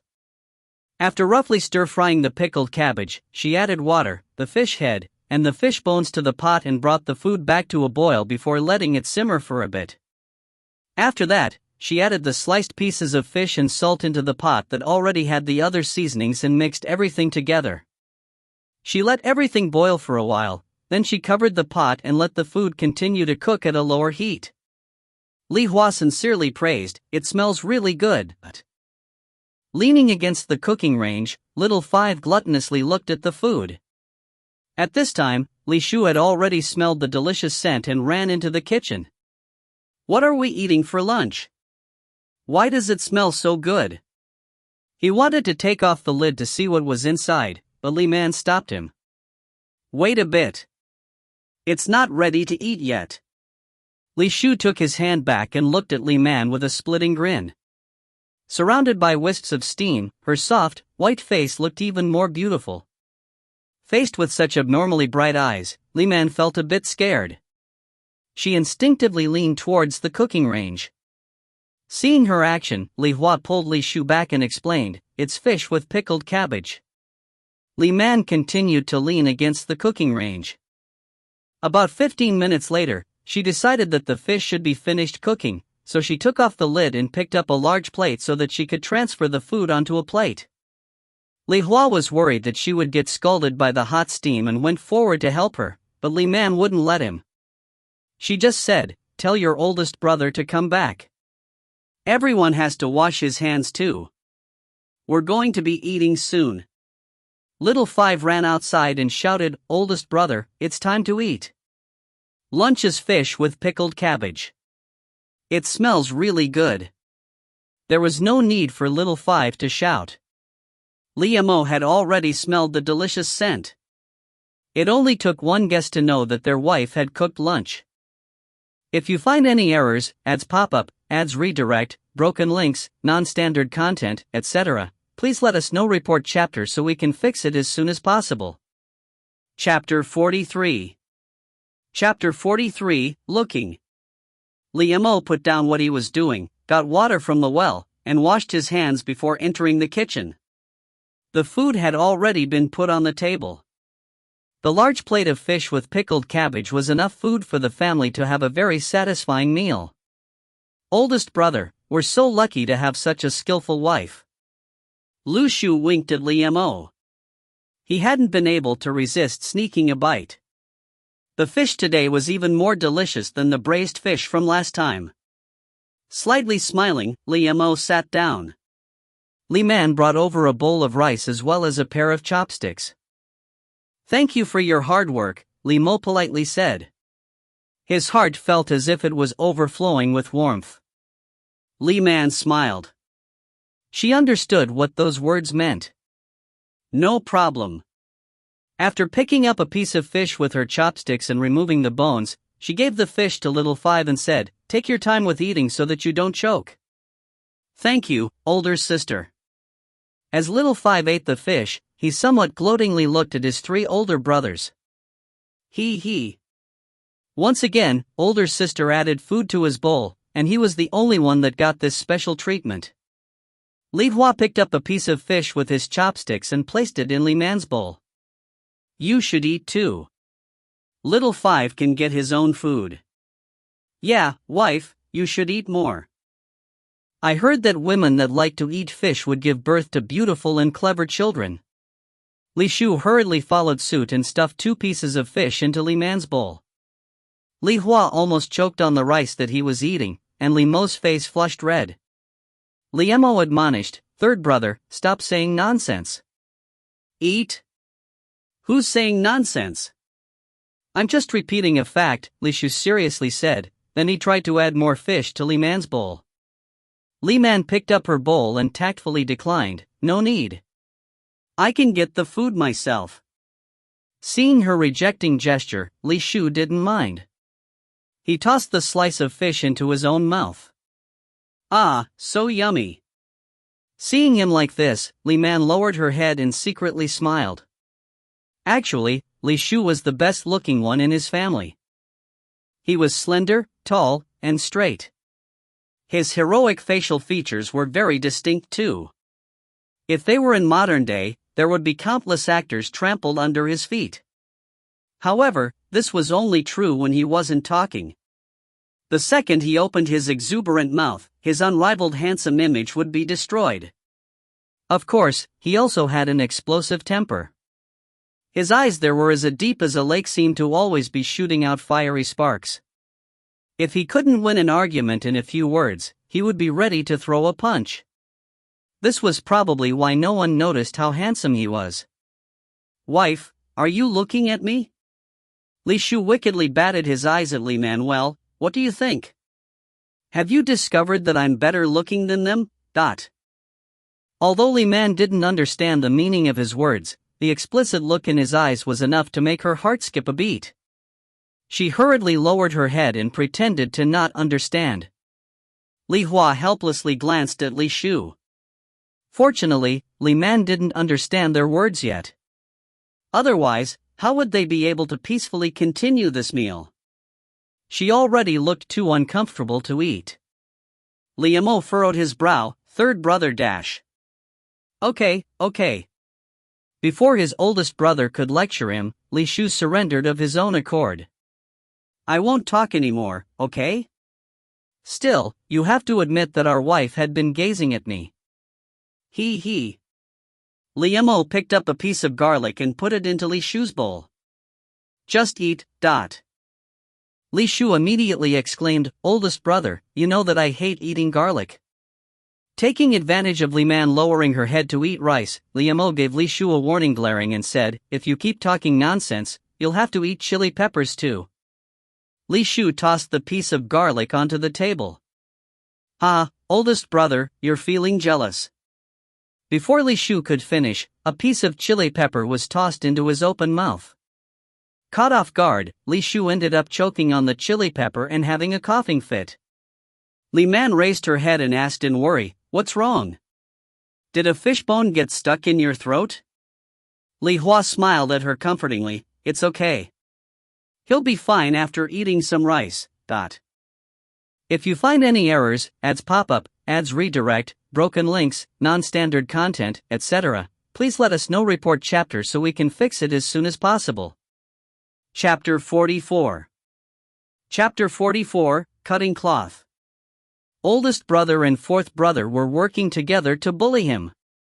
Half collapsed on the table, Li Shu thumped his chest as he continued to cough. He felt as if his brothers were horribly tormenting him. Seeing this sight, Li Man was slightly worried. But, since Li Hua had already assured her that Li Shu was fine, she didn't ask any more questions.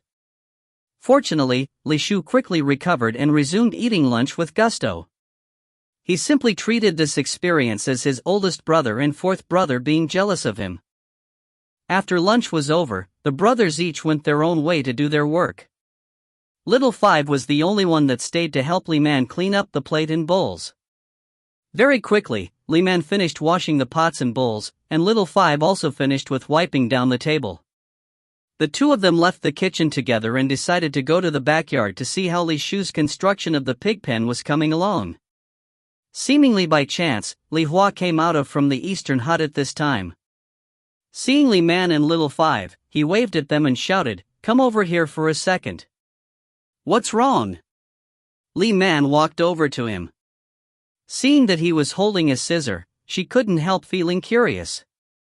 Li Hua smiled. He had just been about to cut the cloth to make her clothes. After all, he could guess her overall measurements just by looking at her. But, when he was about to cut the cloth, he lost his confidence. She wasn't the same as his brothers. Girls usually care more about beauty, and clothes had to fit well to look good. It wouldn't be good if he made a mistake with the measurements. Just to be safe, it would be better to have her come over so that he could get her measurements. As a matter of fact, as soon as he heard movement from the neighboring building, he hurriedly came out of the hut without remembering to put down the scissors first. Li Hua went inside the hut first, put down the scissors on the heated bed, and took out a measuring tape from a bamboo basket. "Come over here, Dot." Seeing the newly purchased cloth and then the measuring tape that Li Hua was holding, Li Man immediately understood. Very pleasantly surprised, she asked, "Are you making clothes for me?" She straightened her body and very cooperatively opened her arms of her own initiative.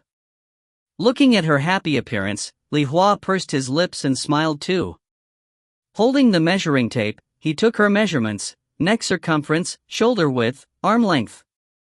Seeing that he was only measuring without writing anything down, she mimicked writing with her hands and reminded him, "Don't you need to write down the numbers to remember them?"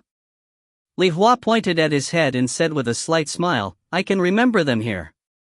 He continued to take her other measurements. Li Man didn't say anything else. This didn't take very long. Li Hua was very quick with taking measurements. After this was done, he unrolled the snow-white fabric onto the heated bed that'd been cleared of clutter and started cutting. "You know how to make clothes? Do you just use needle and thread to sew the clothes?" Li Man curiously picked up the needles and colored threads that had been prepared and placed on a flat basket tray in advance. Looking at his skillful technique in cutting out the fabric, she felt even more impressed with this teenage boy. He was good-looking, a scholar, had an extremely good memory, knew how to sew quilts and how to cut out fabric to make clothes without a pattern. Li Hua put down the cloth he had cut out, turned around to pick up the needle and thread from the flat basket tray, and happened to meet Li Man's large, limpid, black eyes that were glimmering with little starts. Feeling uncertain, he asked, "What's wrong?" Li Man sincerely raised a thumb up at him. "You're so amazing. Can you teach me this too?" Li Hua slightly smiled and nodded. He would love it if she wanted to learn from him. Li Man just felt happiness in her heart. She silently decided that she would learn the dialect for this place as fast as possible. Otherwise, it really would be too difficult to communicate with the people here. Thinking of this, her thoughts slightly turned to a different direction. Li Man charmingly smiled and wrote on the ground, "Thank you for your hard work." "How do you say that?" Li Hua curved his lips into a smile and chuckled. Then, he cleared his throat and seriously taught her how to pronounce that phrase. Li Man very seriously listened to his pronunciation. After quietly repeating what he said and feeling as if she had got the pronunciation correctly, she curtsied at Li Hua, astutely smiled at him, and said, "Thank you for your hard work." Before Li Hua had time to respond, Li Man had already scurried out of the hut. Seeing that Li Mo had already finished erecting a bamboo fence and was using a knife to carve the remaining bamboo into thin strips, she carefully walked over, crouched down by him, and softly said, "Oldest brother, thank you for your hard work." T/N, I'm not sure if this was already mentioned in the novel. They're just speaking a different dialect than her, so there's going to be similar sounding words that she already knows, and the grammar is the same. It's not like she's trying to learn a totally new language. P.S. I'm surprised that Li Hua didn't feel awkward when he was measuring her bust size. If you find any errors, ads pop up, ads redirect, broken links, non-standard content, etc., please let us know. Report chapter so we can fix it as soon as possible. Chapter 45. Chapter 45, Bandaging. The young woman's soft and silvery voice was lovely and innocent. Shocked from hearing her voice, Li Mo blankly turned around and saw that Li Man had crouched down next to him without him noticing. Her hands were cupping her cheeks, and she was blinking her large, limpid eyes while looking at him with a childlike gaze.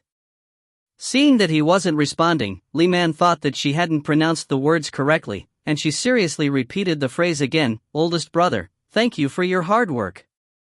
Li Mo hastily tried to return to a calm state of mind, but her words and gaze made him feel at a loss. His honey-colored skin was already flushed red. Deprived of his composure, he lowered his head and tried to weave the bamboo strips. But, for some reason, it felt like his fingers weren't obediently listening to him anymore. Seeing him like this, Li Man thought she hadn't done a good job with learning and wanted to return to the hut and ask Li Hua to teach her again. As soon as Li Man stood up, Li Mo's fingers paused. A burst of disappointment rose up in his heart.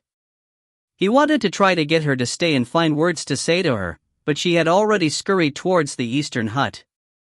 Staring at the eastern hut's wide-open door, there seemed to be a person swaying inside. Li Mo's brows were slightly frozen in concentration before he finally lowered his head back down again and continued the work he was doing. But he was using a lot more force compared to before. It was as if he was feeling sulky over the bamboo strips.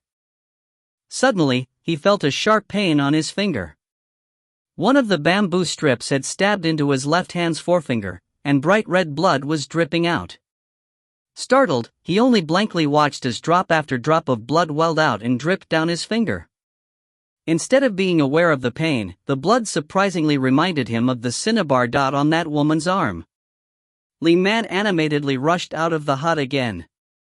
"Oldest brother, thank." "Ah, what happened?" She had originally wanted to go to Li Mo's side to show off her new knowledge, but seeing the blood on his finger, she felt alarmed. She hurriedly grabbed his hand to look. His entire finger had been stained by blood, and there was still more blood coming out of the wound on his finger. "Did you get pricked by a bamboo strip?" Li Man narrowed her eyes and stared at his injured finger. She carefully removed the splinter from the bamboo strip from his finger. "You can't just leave it like this. You need to disinfect and bandage your finger." Li Mo had already been struck dumb. He just watched as she ran back into the eastern hut and came running back shortly after with a small jar of wine as well as a strips of cloth. Li Hua and Little Five had also followed after her. With a very worried expression, he asked, "Oldest brother, are you okay?" "I'm fine. I just accidentally stabbed myself with a bamboo strip." Feeling embarrassed, Li Mo awkwardly curled his injured finger towards his palm to hide it. Li Man couldn't understand their conversation and just single-mindedly devoted herself to her task. Half crouched down by Li Mo's side, she uncurled his injured finger and wanted to use the wine to disinfect it first. In front of his two younger brothers, Li Mo's face flushed red again. As if he had just gotten an electric shock, he took his hand back and lowly said, "It's okay." Forgetting that he couldn't understand her, Li Man gently persuaded, "Your finger is injured. It's spring right now, the season where harmful bacteria propagate the fastest. If you don't properly treat it, what will you do if your wound gets infected?" As she said these words, she had already grabbed his hand again and used the wine to gently wipe his injury.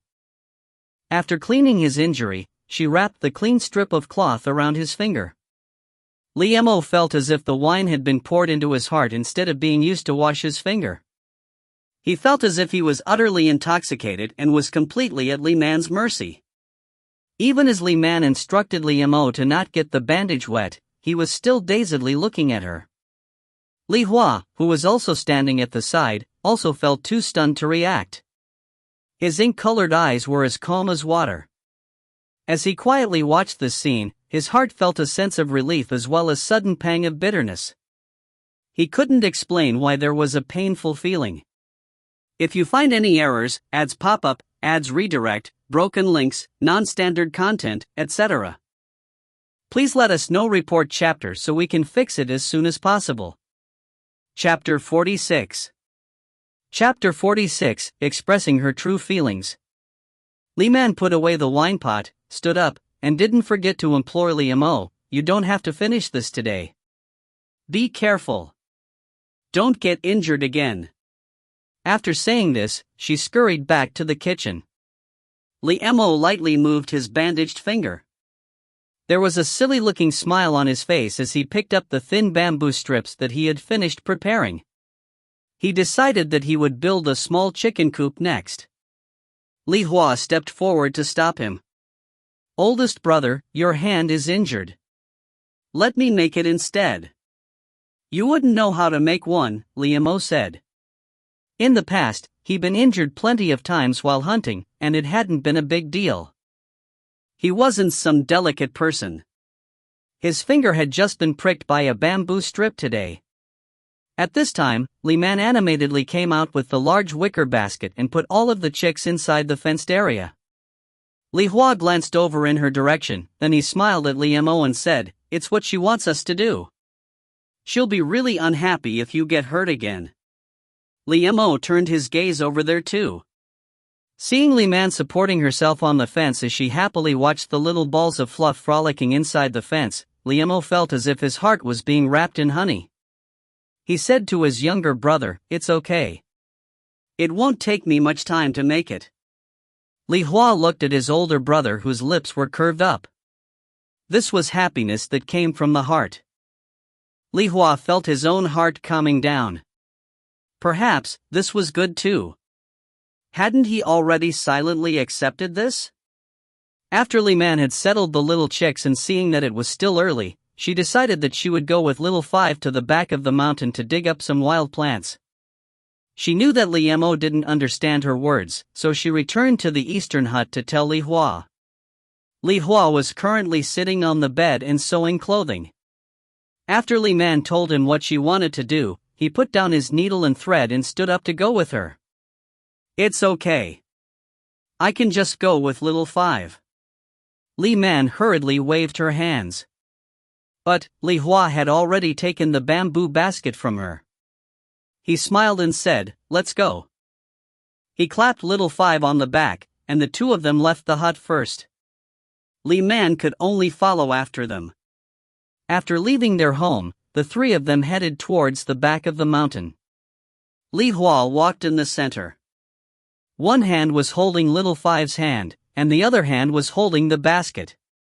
From time to time, he would look to the side to check that Li Man was able to keep up with them. Li Hua had very long legs, and he naturally walked in long strides. Furthermore, he frequently had to walk long distances in order to attend school at a large town, so he had gotten into a habit of walking very fast. It took him conscious effort to slow down. However, after they had only been walking for a little bit, he discovered that Li Man had to jog in order to keep up with him, so he deliberately slowed down his pace to match hers.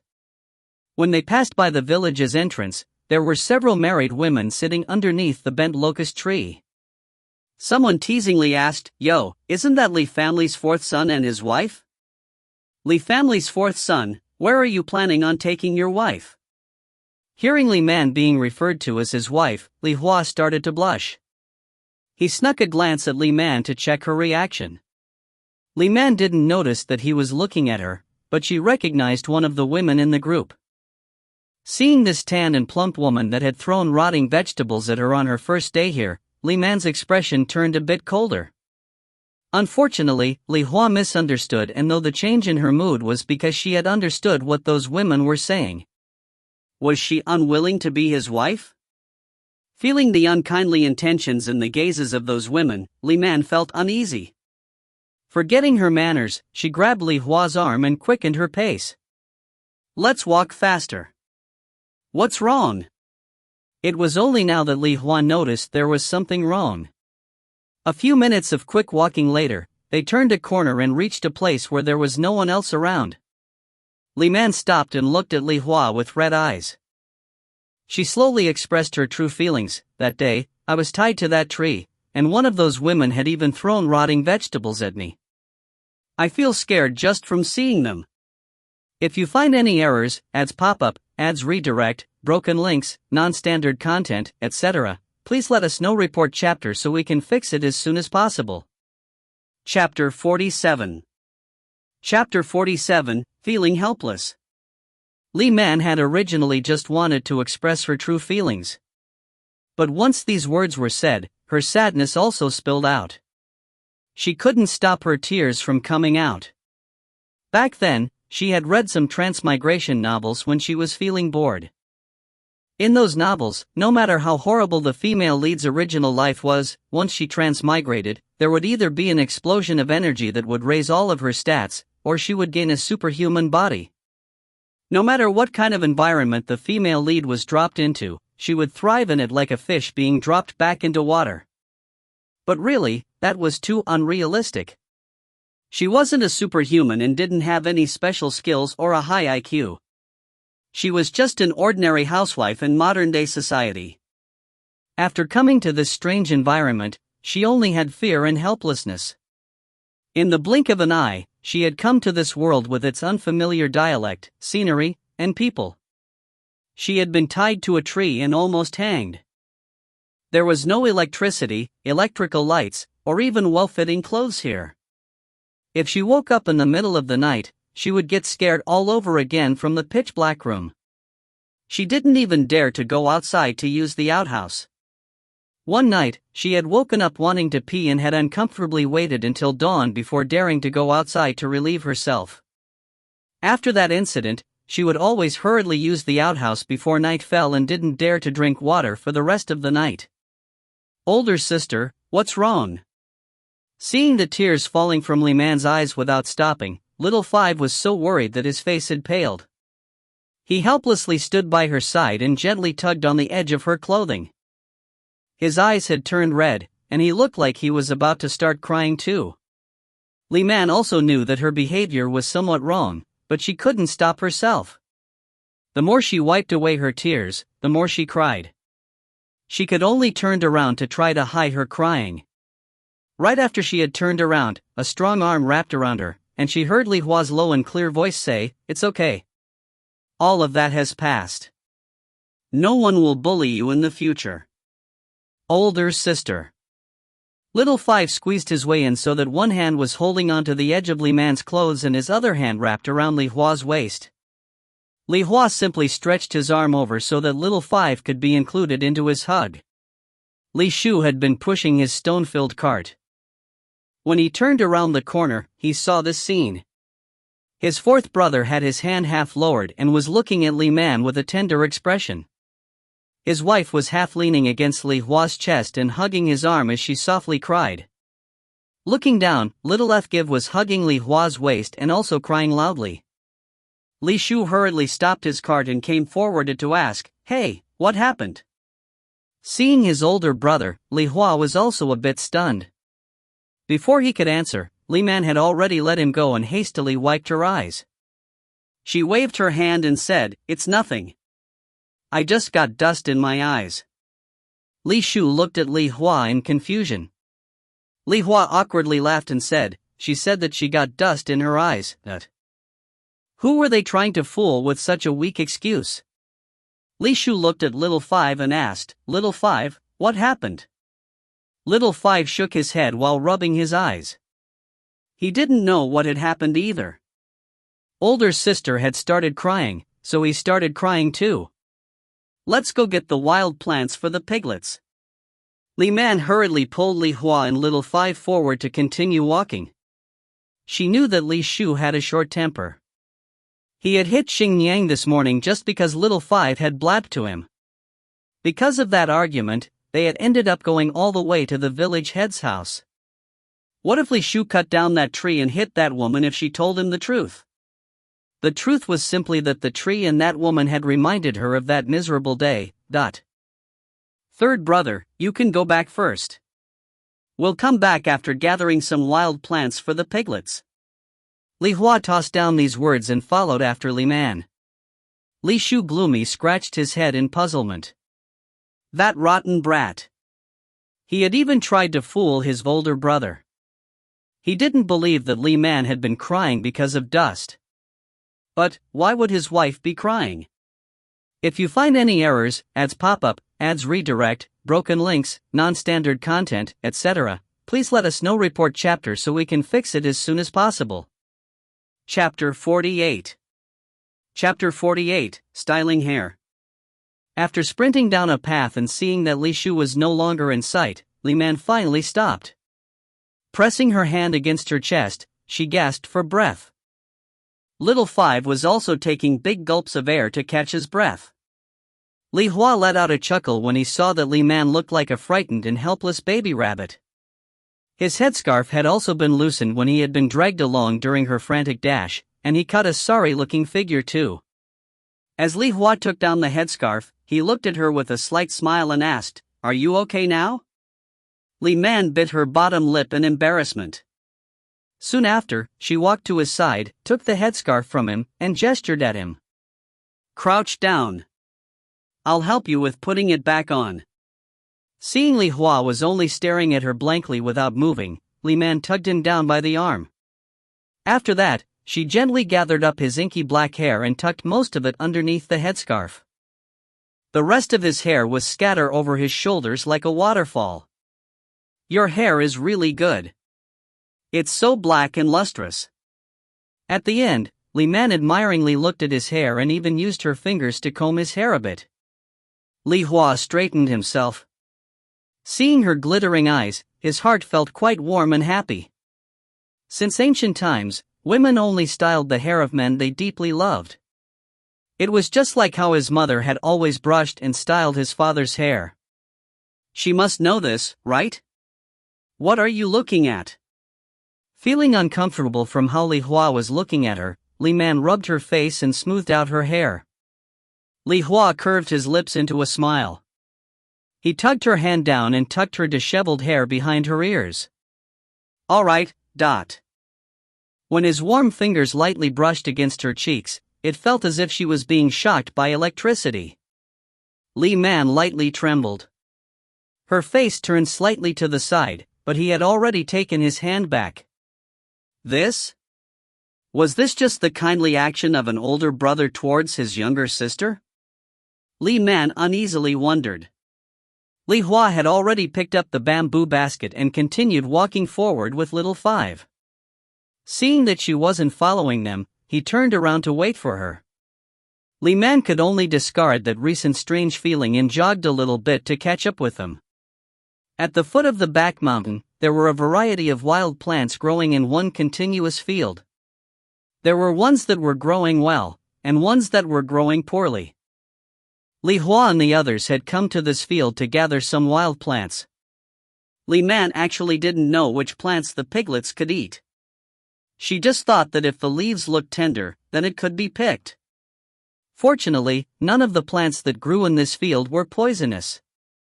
After Li Hua looked over the plants and determined they were all okay, they started tossing in random sprouts, dandelions, and wild amaranth greens into the bamboo basket.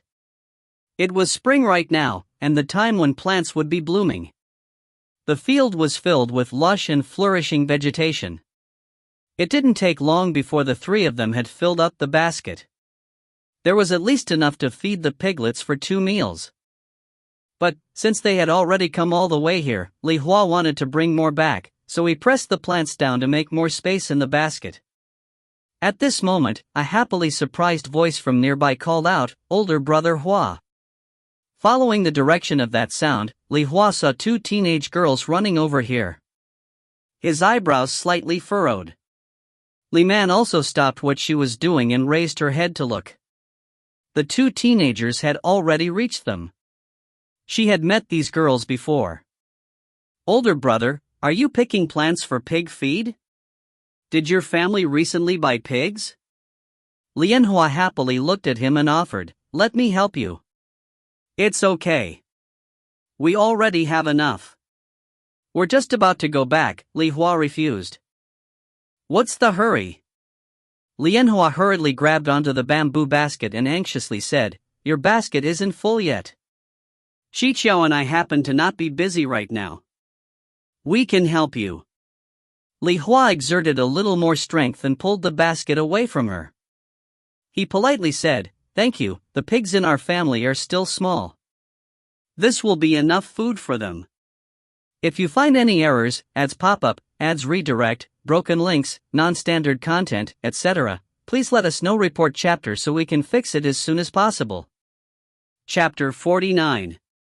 Chapter 49, Not Understanding. "Older brother Hua, I have some extra vegetables with me. Here, you should take it and eat it at home." Seeing that he wanted to leave, MANHWA hurriedly took out a large handful of tender green beans and stuffed into Li Hua's basket. There was a look of awkwardness on Li Hua's face. But, when he glanced over at Li Man to check on her, she had a bystander's detached expression as if she was just watching an entertaining show. It made Li Hua feel as if a stone was clogging his heart. He grabbed the green beans and placed them back into MANHWA's basket. "No thanks." Then, he turned around and grabbed Li Man's hand and called out to little Five, who had been standing to the side, "Let's go. We're going home." Older brother MANHWA wanted to chase after him, but Li Hua's pace was too swift, and she couldn't keep up.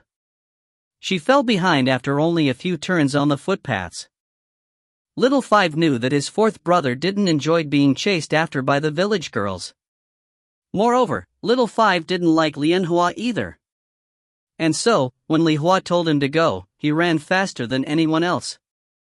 Like a wisp of smoke, he ended up in front of Li Man and Li Hua. It was Li Man that was the one that was suffering. It was already hard enough to walk on the paths between the fields to begin with, but Li Hua had been dragging her forward without pausing. Every time he took a step, she had to take several steps to catch up to him, and he was walking so fast too. There were many times that she almost slipped and fell, but Li Hua would always catch her in time. She couldn't help feeling bewildered. What was wrong with this rotten brat? Why was he unhappy that a girl had given him some food to express her feelings? Why were they running away? Still, Li Hua really had a lot of admirers.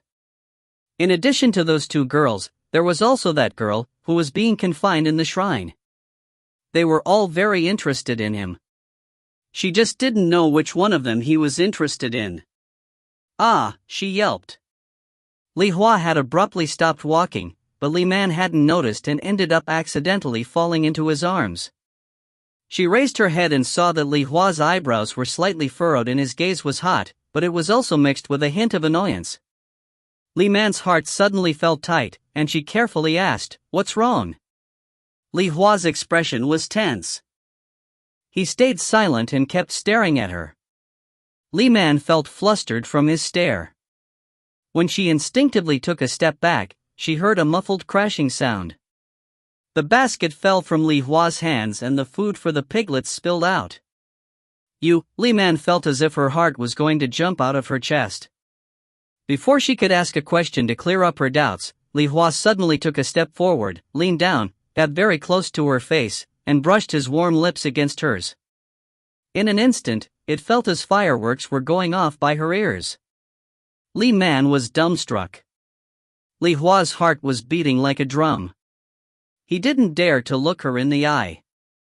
Taking advantage of her stunned state, he hastily picked up the basket and ran away from her in panic. Little Five had been lying down behind a slope. Seeing that Li Hua was running away like he was fleeing from something, he stood up and called out, "Fourth brother, why were the two of you walking so slowly? Where's older sister?" "Older sister?" Li Hua abruptly stopped. When he turned around to look, he saw that Li Man hadn't followed after him. Losing his head in panic, he dropped the basket and hurriedly went back. Li Man was still standing in the same place as before with her fingers touching her lips. It felt as if there was still residual warmth from the teenager's kiss. But, how could this have happened? Weren't they siblings? Wasn't he her older brother? How could he have kissed her? Seeing her like this, Li Hua's heart fell to an all-time low. Did she not like it? He had ended up scaring her because of his impulsive action. Li Hua walked to her side and said in a low voice, "I'm sorry." Li Man heard his voice, and her face flushed red. Why had he come back so soon? She hadn't recovered yet. Should she ask him why he had kissed her? "Come on, let's go home." Seeing that Li Man was keeping her head lowered and not saying a word, Li Hua felt even more dejected and upset with himself.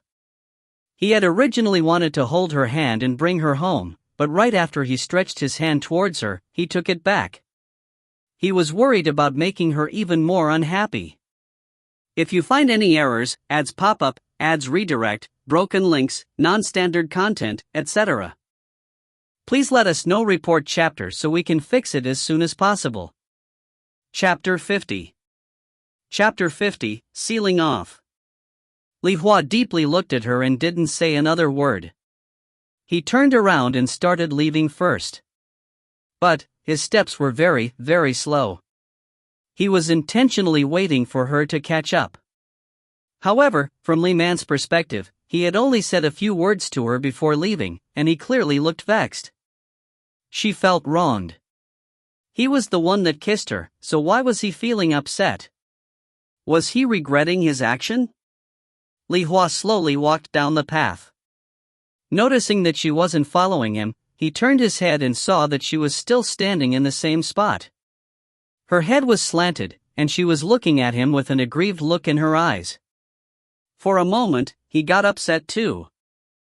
Did she dislike being close to him that much? To the point that she wouldn't even go home with him? Li Man bit her lip. What was this rotten child looking at? Shouldn't he explain himself to her at least? For example, why did he kiss her? Or, what exactly was their relationship? If they weren't siblings, then the answer to this question was probably complicated. The recent events that had happened during the past few days flashed through her mind.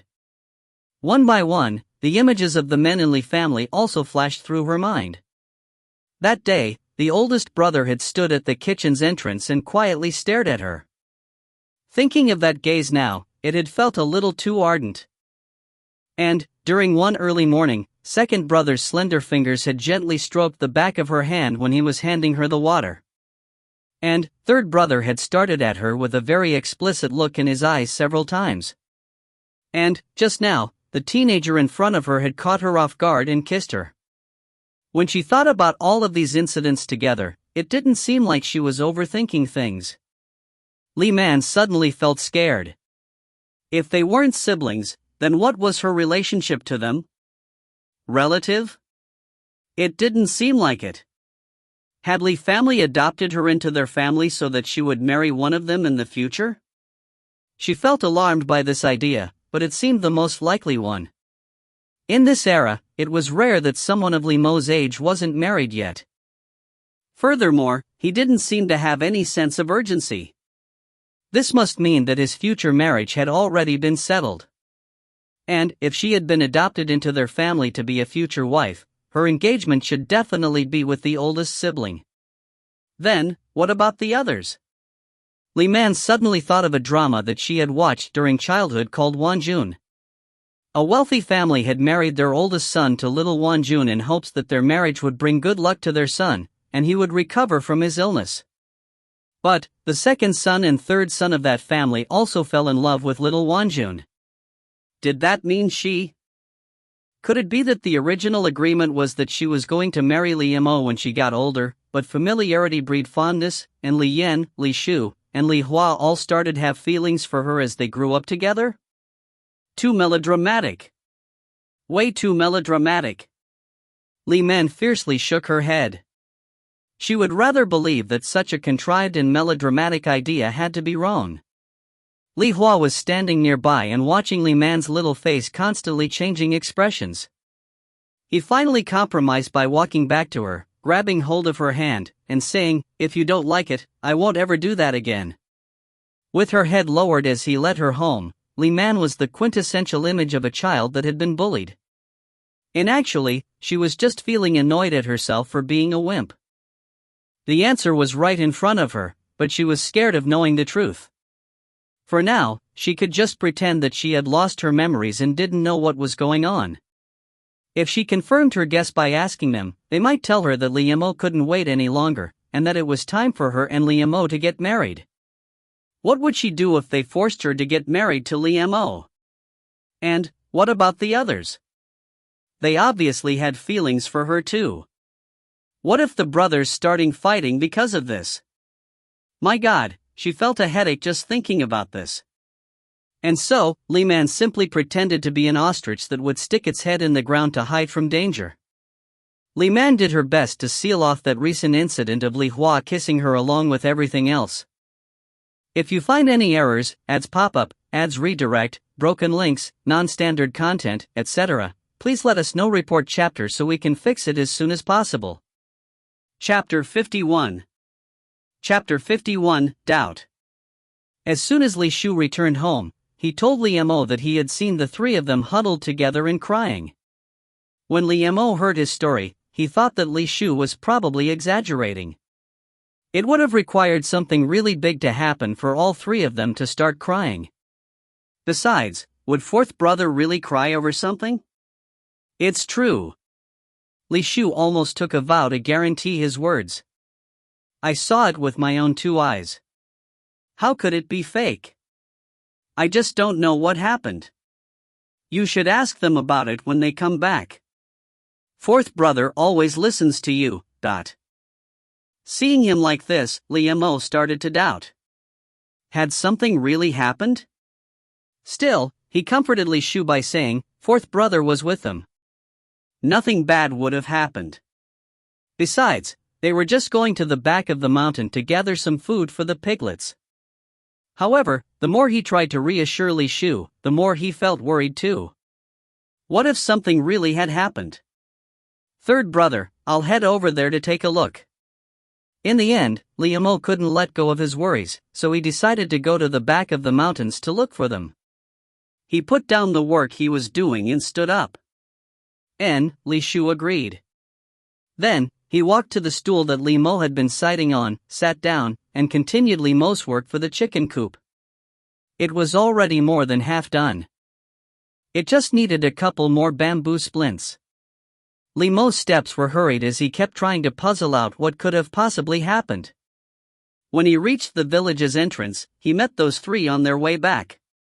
The three of them all looked glum. It was obvious that something had gone wrong. He rushed forward and called out, fourth brother. Oldest brother? Li Hua was a bit surprised to see him. Li Mo walked to his side and took the heavy basket from him. As he did this, he lightly swept his gaze over Li Man. She looked very dejected, and her eyes were a bit red. He asked Li Hua, what happened? Third brother said that all three of you were crying before. Of course, third brother would spill the beans. Li Hua squeezed out a smile and said, who was crying? Some dust just got into our eyes. Li Mo's eyebrows were tense. Even third brother wouldn't believe this excuse, so how could he be expected to believe this? But, since fourth brother wasn't willing to tell him, he didn't want to question him further. Anyways, everything was okay now. The three of them were safely standing in front of him. Let's go back then. The sky had changed. It looks like it's going to train, said Li Mo. Without him noticing, his eyes had strayed over to look at Li Man again.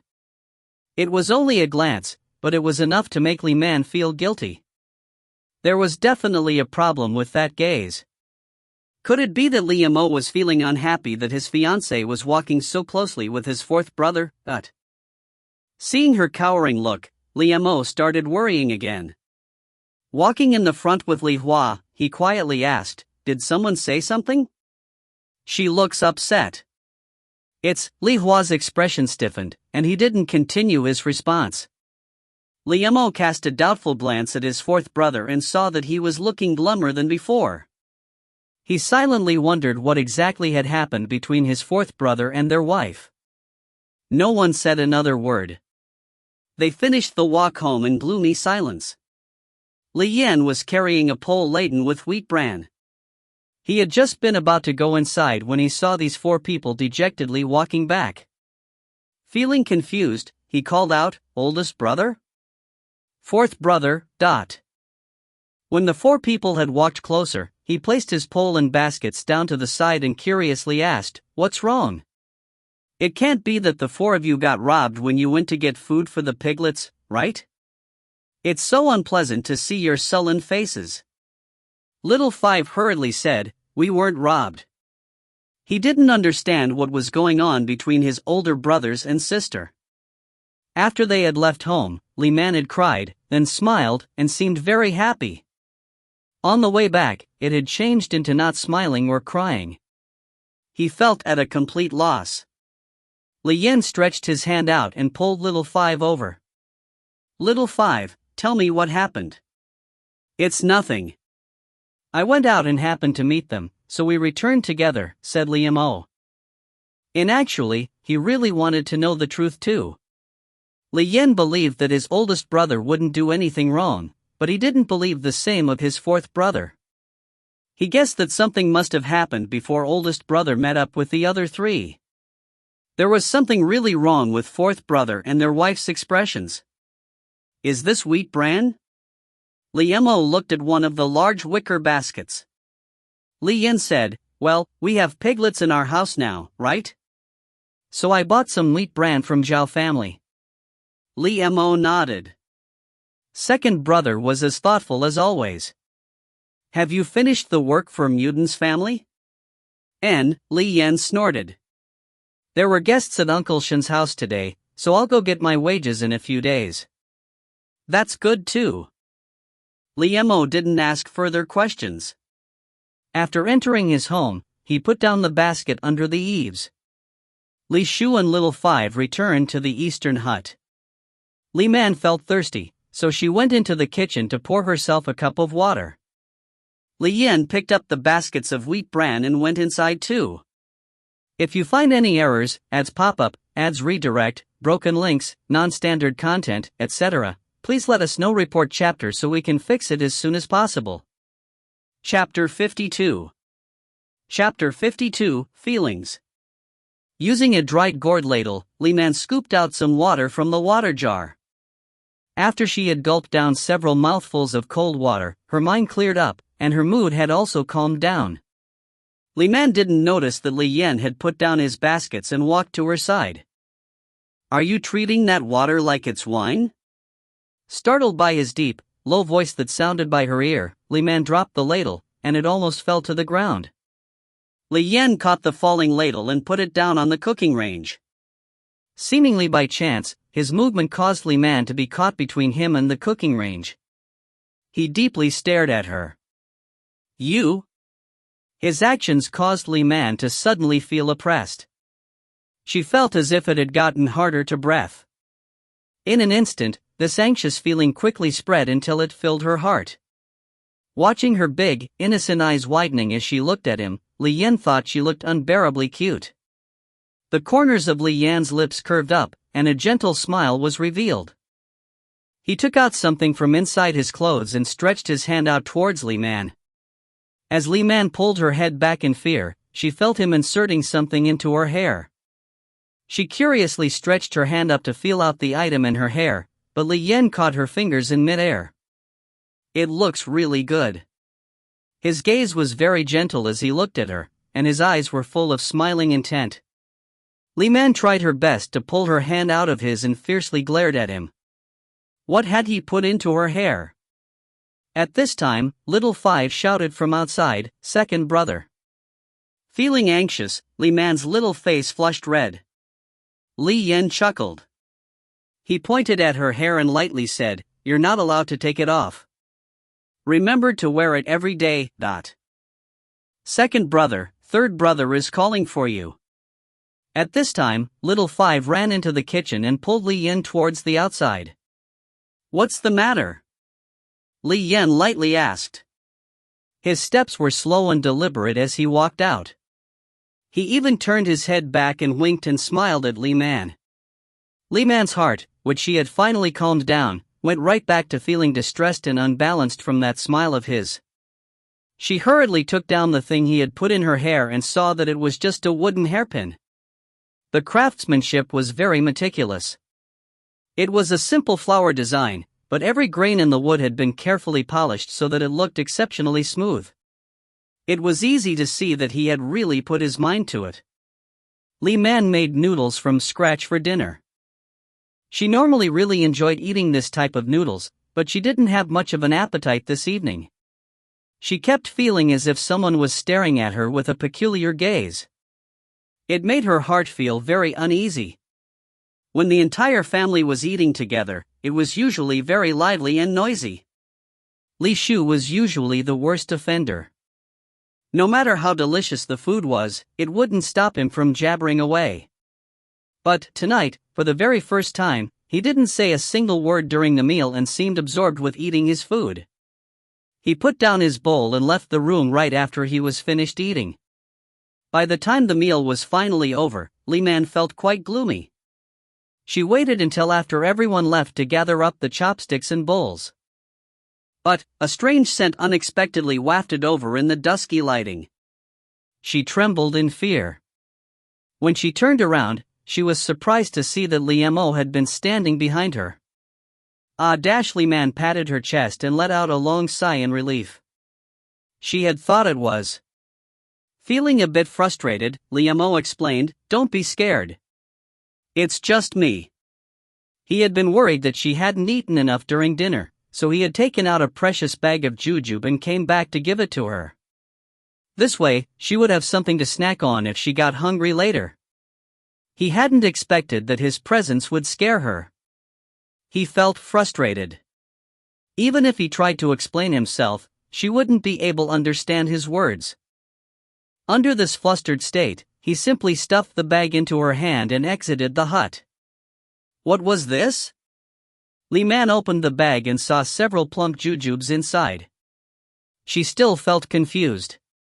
An unexpected kiss, a carefully crafted hairpin, sweet and plump jujube fruit. Had her earlier guess about the situation been correct? If you find any errors, ads pop up, ads redirect, broken links, non-standard content, etc., please let us know. Report chapter so we can fix it as soon as possible. Chapter 53. Chapter 53, related to. Under the dusky lighting, Li Man's thoughts were in a whirl. Suddenly, a tall figure came into the kitchen, grabbed her arm, and started pulling her outside. "Wife, come out and look." Li Man could tell that the voice came from Li Shu. In her confused state, she hadn't properly tied up the bag of jujube yet. They ended up falling out and landing on top of the cooking range. After leaving the kitchen, Li Shu pulled her towards the back of their home.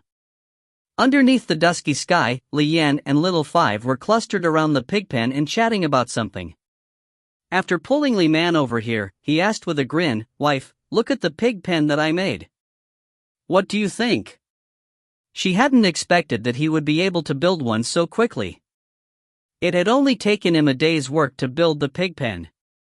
It wasn't very big, but it was enough to protect the two piglets from rain and wind. She leaned over the low stone wall and saw that the two piglets were competing with each other over the food. They dug into the food with their snouts and tried snatching bits of food from each other. They also made little snorting and squealing sounds. It was really fun to watch. Seeing a smile appearing on Li Man's face, Li Shu felt indescribably happy. He enthusiastically said, "Wife, this is pretty good, right? My construction skills can still be considered good enough. I was just talking about it with second brother. Once autumn arrives, and we've earned more money, I can build a few more huts for our home. What do you think of that idea?" Li Man listened to his barrage of words, but she couldn't understand most of it, so she could only muster up a smile in response before saying, "I haven't finished washing the dishes. I'll leave first." If she didn't leave soon, she felt as if she would drown under Li Yan's gaze. "Wife," Li Shu wanted to stop her. He hadn't finished talking yet. "Third brother." Li Yan stopped him and patted his shoulder. Smiling, he said, "You've been working hard all day too. Go wash up and go to sleep." "But, I haven't finished talking yet." Li Shu pressed his lips together. He felt a bit disheartened. A moment later, he resolutely said, "Anyways, I decided. Our wife will definitely live in a better hut by the end of the year. The hut that she's staying in is okay for now, but I'm worried that the ceiling is going to leak once it starts raining." Li Yan nodded and encouragingly said to him, "That's definitely doable." Li Shu grinned. Beautiful images that had accumulated over years of yearning flashed through his mind. His body suddenly felt as if it was filled to the brim with excitement. Still smiling, Li Yan clapped his shoulder and said, "Come on, let's go back to our hut." Li Shu agreed. The three brothers returned to the western hut together. When they entered, Li Hua was the only one inside and sitting on the heated bed. He was facing an oil lamp and reading a book. Li Shu hurriedly got onto the bed and excitedly asked, "Fourth brother, is there any more to the story you told us last time? Tell us more." "Huh?" Li Hua raised his head and blankly looked at his brother for a moment. It seemed as if he had sunk deep into his thoughts and wasn't fully aware of his surrounding yet. Li Shu thought his brother had just been too focused on his book, so he moved closer and impatiently said, "The story about that poor youngster that became a general. It was such a good story, and you haven't finished telling it yet."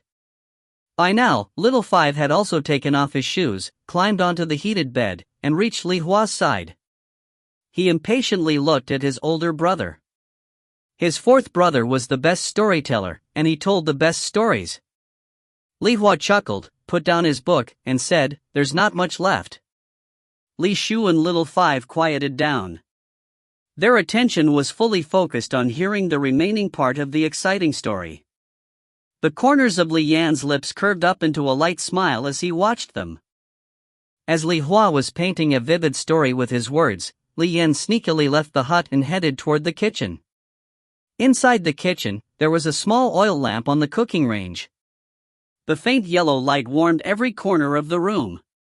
Li Man was still washing the dishes. She had been scrubbing the same bowl since she had come back here from the pig pen. She scrubbed and scrubbed. The cleaning rag kept going around and around the bowl as if it couldn't move away from it. Her gaze also seemed a bit off. She was blankly looking at the little lamp. It was as if her eyes had forgotten how to blink. Li Yan was leaning against the doorway and quietly looking at her. The corners of his lips were curved up into an unrestrained wicked smile. If a woman was blankly staring off into space, it had to be related to a man. But, who was that man? Oldest brother? Fourth brother? Or himself? If you find any errors, ads pop-up, ads redirect, broken links, non-standard content, etc., please let us know. Report chapter so we can fix it as soon as possible. Chapter 54. Chapter 54, Stubborn. It looked as if she was washing that bowl to death. Li Yan finally couldn't stop himself. He approached her and interrupted her thinking by asking, "What are you thinking about?" "Ah." Li Man felt as if her heart and soul had almost jumped out in alarm.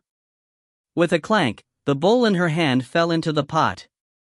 It fortunately didn't break from being dropped. Li Yan crossed his arms over his chest and leaned against the cooking range.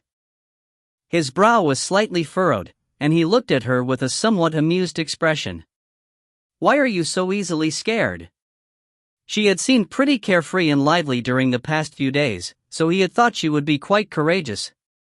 Li Man looked at him as if she was seeing a ghost. Her hand was placed over her chest, in the spot where her heart was palpitating wildly.